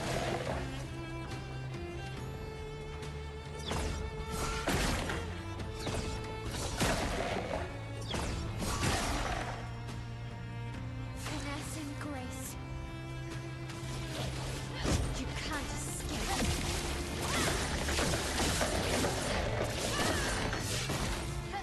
Finesse and grace. Ah, now we're talking. Desert winds, limestone tombs, and the flicker of blades in the moonlight over shifting sands. Let's journey into the world of ancient Egyptian swords. Fact first, myth close behind. Now, the most iconic Egyptian blade wasn't a straight sword at all. It was the khopesh. This sickle-shaped weapon looked like a cross between a sword and a meat cleaver, with a forward curve that made it ideal for hooking, slicing, and even disarming. Think of it as the Bronze Age answer to both a machete and cavalry saber. Its crescent tip allowed a warrior to pull enemies off balance, or even wrench away shields. The earliest khopeshes were made from bronze, which naturally developed a greenish patina, especially in the desert air. But get this, some royal or ceremonial khopeshes were gilded. Yes, actual gold-plated weapons. Not meant for battle, but for symbolism, burial, or ceremony. Under torchlight, such a khopesh would gleam like it was burning. Imagine carrying that into a temple or tomb. Not glowing from within, but glowing enough to look divine. Tutankhamun's tomb gave us the real showstopper, a dagger made from meteoric iron. Scientists confirmed it contains nickel and cobalt, consistent with iron meteorites. That makes it one of the oldest known uses of extraterrestrial metal for a weapon. Not only would it have been unusual in color, silvery blue compared to the brownish bronze of the time, but it also would have been unusually strong.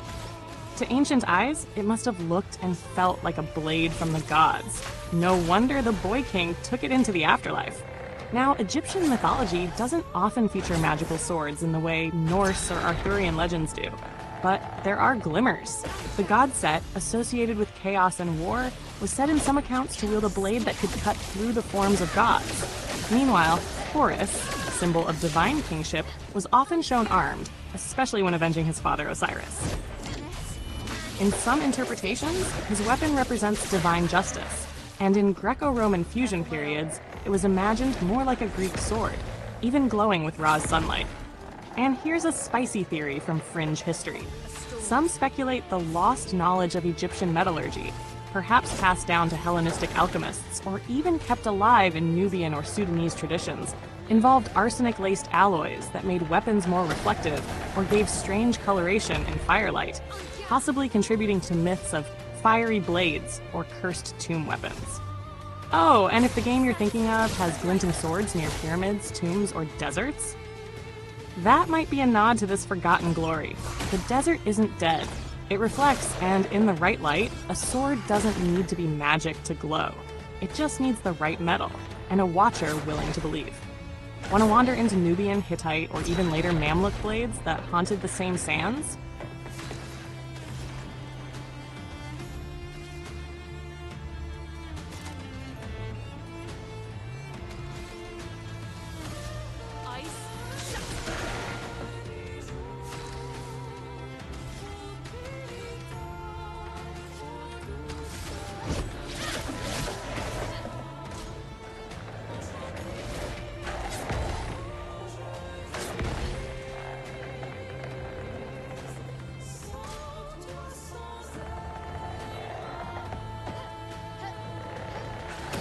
Gotcha. No spoilers, no guesses. Just weaving everything around that mysterious, sandy, sun-scorched world we're walking through in the background. Whatever game you're in, let's imagine we're stepping through dunes, crumbled temples, and dry riverbeds, with danger slithering just beneath the surface. Now, snakes of hot, sandy regions. These creatures don't just survive the heat, they own it. Let's start with the infamous horned viper, Cerastes cerastes. Picture a pale, tan, or dusty pink snake barely distinguishable from the sand, except for two sharp horns rising over its eyes like demonic eyebrows. It's native to North Africa, including the deserts of Egypt. This viper doesn't slither like you'd expect. It sidewinds, throwing its body sideways in looping S-shapes across loose dunes. In the game world you're in, if you spotted a weird J-shaped trail in the sand, yeah, that was one of these guys. They don't hunt with speed, they wait, buried beneath the surface with only their horns and eyes poking out. They ambush with surgical precision. One bite, and the venom begins to work. Not just pain and swelling, but cell destruction. It's not the venom that kills first, it's the delay. These snakes are silent assassins, just like the shadows you might be creeping through in the game. Then you've got the saw-scaled viper, Echis.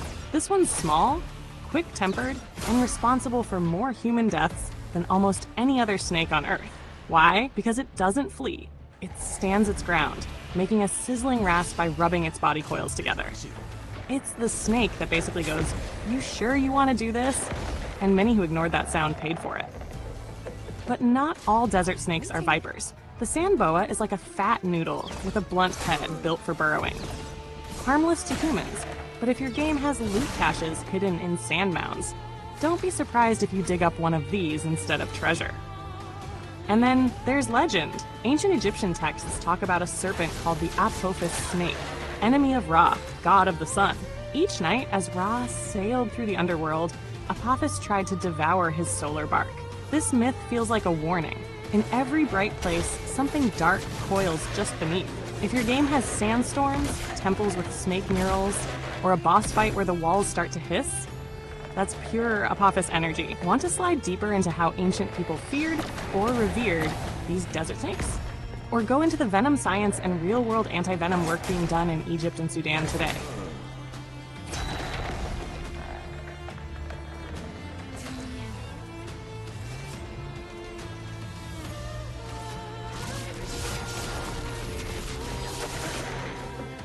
Alright, eyes low, feet careful.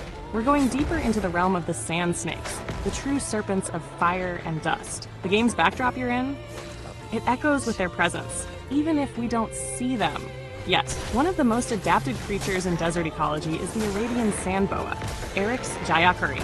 This one's a stealth artist. It's so good at burrowing. It can vanish under the sand in seconds, eyes barely poking above like buried jewels. It doesn't strike like a cobra or chase like a racer. Instead, it waits beneath the sand, sensing vibration through the grains. Then, upward ambush. In the game world, that's the kind of creature you'd never hear coming until your companion suddenly disappears under the sand. Its skin, rough, matte, and grain matching. Perfect camouflage.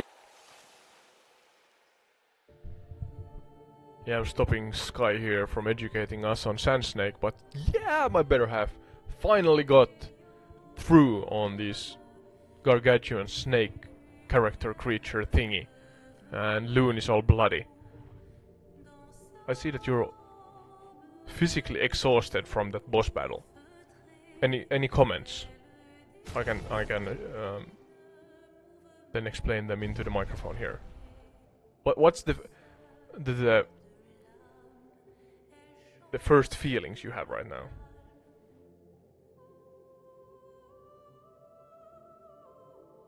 Oh, pure silence. And a tired stare. Was it 4 or 5 times? Maybe more. Maybe 6, 7 times. You learn the attack sequences and stuff like that.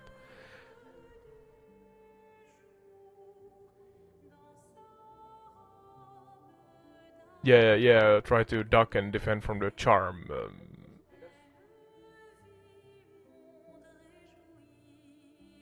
Oh, was that the charm? Yeah, the thing that you need to reverse the effects.